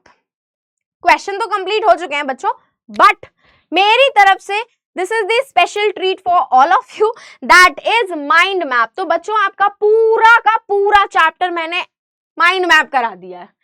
पूरा का पूरा चैप्टर आपको मैंने माइंड मैप में दे दिया है। ह्यूमन नर्वस सिस्टम के कौन कौन से पार्ट होते हैं, कौन किसका पार्ट है आपका, ब्रेन के कौन कौन से पार्ट होते हैं, हाइंड ब्रेन के कौन से होते हैं, मिड ब्रेन क्या करता है, फोर ब्रेन क्या करता है आपका। उसके बाद मैंने आपका पेरिफेरल नर्वस सिस्टम के सारे पार्ट्स डिफाइन कर दिए हैं कि क्रेनियल नर्व्स कहाँ से अराइज होती हैं, स्पाइनल नर्व्स कहाँ से अराइज होती हैं, रिफ्लेक्स एक्शन क्या होता है, रिफ्लेक्स आर्क क्या होता है। इससे अच्छा माइंड मैप आपको और कहीं नहीं मिल सकता। नेक्स्ट हम बात करेंगे आपके प्लांट हार्मोन्स की। तो भाई प्लांट हार्मोन्स का मैंने फोटोट्रॉपिज्म, जियोट्रॉपिज्म, हाइड्रोट्रॉपिज्म, कीमोट्रॉपिज्म सब मेंशन कर दिया है। हार्मोन्स कौन कौन से होते हैं आपकी बॉडी में, मैंने वो मेंशन कर दिए हैं, क्या करवाते हैं वो लोग, एंड प्लांट हार्मोन्स कौन कौन से होते हैं, एंड ग्लैंड्स कितने टाइप के होते हैं। इससे अच्छा माइंड मैप बच्चों और आपको कहीं नहीं मिल सकता। आप चाहे तो इसको हूबहू कॉपी पेस्ट कर लेना अपने नोटबुक में, आपको इससे अच्छा माइंड मैप और कहीं नहीं मिलेगा, ठीक है। चलो, तो बच्चों कुछ बहुत क्वेश्चंस ना मैंने आप लोगों के लिए इसमें ऐड किए हैं, जैसे कि न्यूरॉन्स कैसे सिग्नल्स ट्रांसफर कर रहा था, न्यूरॉन्स कैसे सिग्नल ट्रांसफर करता है in the form of electrical impulses, in the form of electrical impulses. कहां से कहां इंपल्सेस ट्रांसफर होती हैं, सबसे पहले रिसीव होती हैं आपके रिसेप्टर्स पे, रिसेप्टर्स से ये इंफॉर्मेशन कहां पे जाती हैं, आपके डेंड्राइट्स पे जाती हैं, डेंड्राइट से इस इंफॉर्मेशन को कहां ट्रांसफर करवाया जाता है, सेल बॉडी पे ट्रांसफर करवाया जाता है, सेल बॉडी से ये इंफॉर्मेशन कहां जाती है, आपके एक्सॉन पे जाती है, एक्सॉन के बाद ये इंफॉर्मेशन एक्सॉन एंडिंग पे जाती है, एंड एक्सॉन एंडिंग के बाद ये इंफॉर्मेशन कहां जा रही थी, आपके साइनैप्स पे जाती है, एंड साइनैप्स के बाद इस इंफॉर्मेशन को हम कहां ट्रैवल करवा देते हैं, डेंड्राइट्स ऑफ नेक्स्ट न्यूरॉन में ट्रैवल करवा देते हैं, ठीक है जी। तो इसी तरीके से ही तो आपकी information dendrites of next neuron, ठीक है, डेंड्राइट ऑफ नेक्स्ट न्यूरॉन। तो यही था आपका कैसे नर्व इंपल्सेस ट्रैवल करती हैं आपकी, ठीक है। चलो, moving on to the next question आ जाता है, what is the role of neurotransmitters in nervous system. ये तो भाई क्वेश्चन बहुत ही इजी है। न्यूरोट्रांसमिटर्स बच्चों आपकी बुक में दिया हुआ है एक एसिटाइल कोलिन, जो आपकी क्या करता है, इलेक्ट्रिकल इंपल्सेस को केमिकल सिग्नल में कन्वर्ट करने में मदद करता है। क्या करता है, इलेक्ट्रिकल इंपल्सेस को केमिकल सिग्नल में कन्वर्ट करने में हेल्प करता है। और ये इलेक्ट्रिकल इंपल्स केमिकल सिग्नल में कहाँ कन्वर्ट होते हैं, एक्सॉन की एंडिंग पे कन्वर्ट होते हैं बच्चों, ठीक है, एक्सॉन की एंडिंग पे कन्वर्ट होते हैं, ये आप लोगों को याद रखना है, ठीक है। नेक्स्ट आ जाते हैं हम, why does the flow of signal in synapse from axonal end of one neuron to the dendritic end of next neuron takes place but not in the reverse direction, explain। बच्चों मैंने ये question भी आपको explain किया था कि information हमेशा axonal and से आपकी क्या, एक्सोनल की एंड से आपकी डेंड्रिटिक एंड पे ट्रैवल होती है, कभी भी उल्टी ट्रैवल नहीं होती है। क्यों, क्योंकि डेंड्राइट्स जो होते हैं बच्चों, डेंड्रिटिक एंड पे देयर इज नो न्यूरोट्रांसमिटर्स प्रेजेंट, जिसकी वजह से आपकी इंफॉर्मेशन जो होती है वो इलेक्ट्रिकल सिग्नल से केमिकल सिग्नल में कन्वर्ट नहीं हो सकती है डेंड्राइट्स पे, इसीलिए इंफॉर्मेशन उल्टी ट्रैवल नहीं होती है, हमेशा एक्सोनल एंड से डेंड्रिटिक एंड जाएगी, डेंड्रिटिक एंड से उल्टा मूव करके एक्सोनल एंड पे नहीं जाएगी। क्यों, क्योंकि डेंड्राइट्स के पास न्यूरोट्रांसमिटर्स एब्सेंट होते हैं बच्चों। This is the extremely important question, please इसको अपने पास नोट जरूर कर लेना, ठीक है। नेक्स्ट हम बात करते हैं बच्चों, a cheetah on seeing a prey move towards him at a very high speed, what causes the movement of his muscle and how does the chemistry of cellular component of muscles change। बच्चों यहाँ पे हमारा क्या होता है, चीता के कौन से रिसेप्टर ने काम किया, चीता के आईज में जो रिसेप्टर्स प्रेजेंट थे उन्होंने काम किया, उसने क्या किया, ये इंफॉर्मेशन को सेंसरी न्यूरॉन के थ्रू बच्चों, सेंसरी न्यूरॉन के थ्रू कहाँ ट्रैवल करवाया, उसके ब्रेन तक ट्रैवल कराया। ब्रेन ने आपके हाइपोथैलेमस क्या किया, हाइपोथैलेमस ने आपके पिट्यूटरी ग्लैंड को एक्टिवेट कराया, ठीक है, आपके पिट्यूटरी ग्लैंड को एक्टिवेट कराएगा। पिट्यूटरी ग्लैंड फर्दर क्या करता है, आपका आपके बाकी ग्लैंड्स को एक्टिवेट करता है, दैट इज एड्रिनल ग्लैंड को एक्टिवेट करेगा। एड्रिनल ग्लैंड एड्रिनलिन सिक्रीट करेगा, जो क्या करेगा, जितनी भी एनर्जी होती है उसकी हार्ट बीट इंक्रीज कर देगा, जितनी भी एनर्जी होगी बाकी सारे ऑर्गन्स में से निकाल करके चीता के मसल्स में ट्रांसफर करवा देगा, ताकि वो अपने प्रे को देख करके क्या करे, दौड़ करके भाग करके उसके पास मूव कर जाए। बच्चों this is also the important question and this is actually a previous year question. आपको ये सीबीएसई की वेबसाइट पे प्रीवियस ईयर क्वेश्चन पेपर जो मिलेंगे ना, उसमें आपको ये दिख भी जाएगा, तो बहुत इंपॉर्टेंट क्वेश्चन है। इसके ऊपर एक और क्वेश्चन आया था जो स्क्वेरल को लेकर के आया था, सेम क्वेश्चन था बट वहां पे चीता की जगह उन्होंने स्क्वेरल कर दिया था। तो बच्चों ये सारे के सारे question all are PYQs and all are extremely important. Brain का पार्ट बहुत इंपॉर्टेंट है, एंडोक्राइन पार्ट, फाइटो हॉर्मोन्स बहुत इंपॉर्टेंट है। ये चैप्टर भले कम मार्क्स का आता है बट इस चैप्टर से क्वेश्चन ब्रेन का तो हमेशा आएगा। तो मेक श्योर जरूर करना बच्चों, आप अच्छे से इन सारे टॉपिक्स को बहुत अच्छे से प्रिपेयर कर लो। आई आई होप आपको आज के इस अमेजिंग सेशन में हर एक चीज समझ में आई होगी। बस जाते जाते सेशन को लाइक जरूर कर दीजिएगा, चैनल को सब्सक्राइब जरूर कर दीजिएगा, क्योंकि अब आपको हर बार खुशबू मैम यहाँ पे ऐसे ही अमेजिंग वन शॉट्स के साथ मिलने वाली हैं, ताकि आपका पूरा स्टार्ट से लेकर एंड तक सिलेबस मैम आपको कंप्लीट करा सके। एंड बहुत सारी अमेजिंग सीरीज भी आपकी आएंगी जहां पे हम बहुत सारे अमेजिंग क्वेश्चंस भी प्रैक्टिस करेंगे। तो मेक श्योर जरूर करना कि आप सेशन को लाइक कर दो, चैनल को सब्सक्राइब कर दो। एंड अब हम फिर मिलेंगे चलते चलते ऐसे ही नेक्स्ट अमेजिंग सेशन में बच्चों। तो bye bye and take care.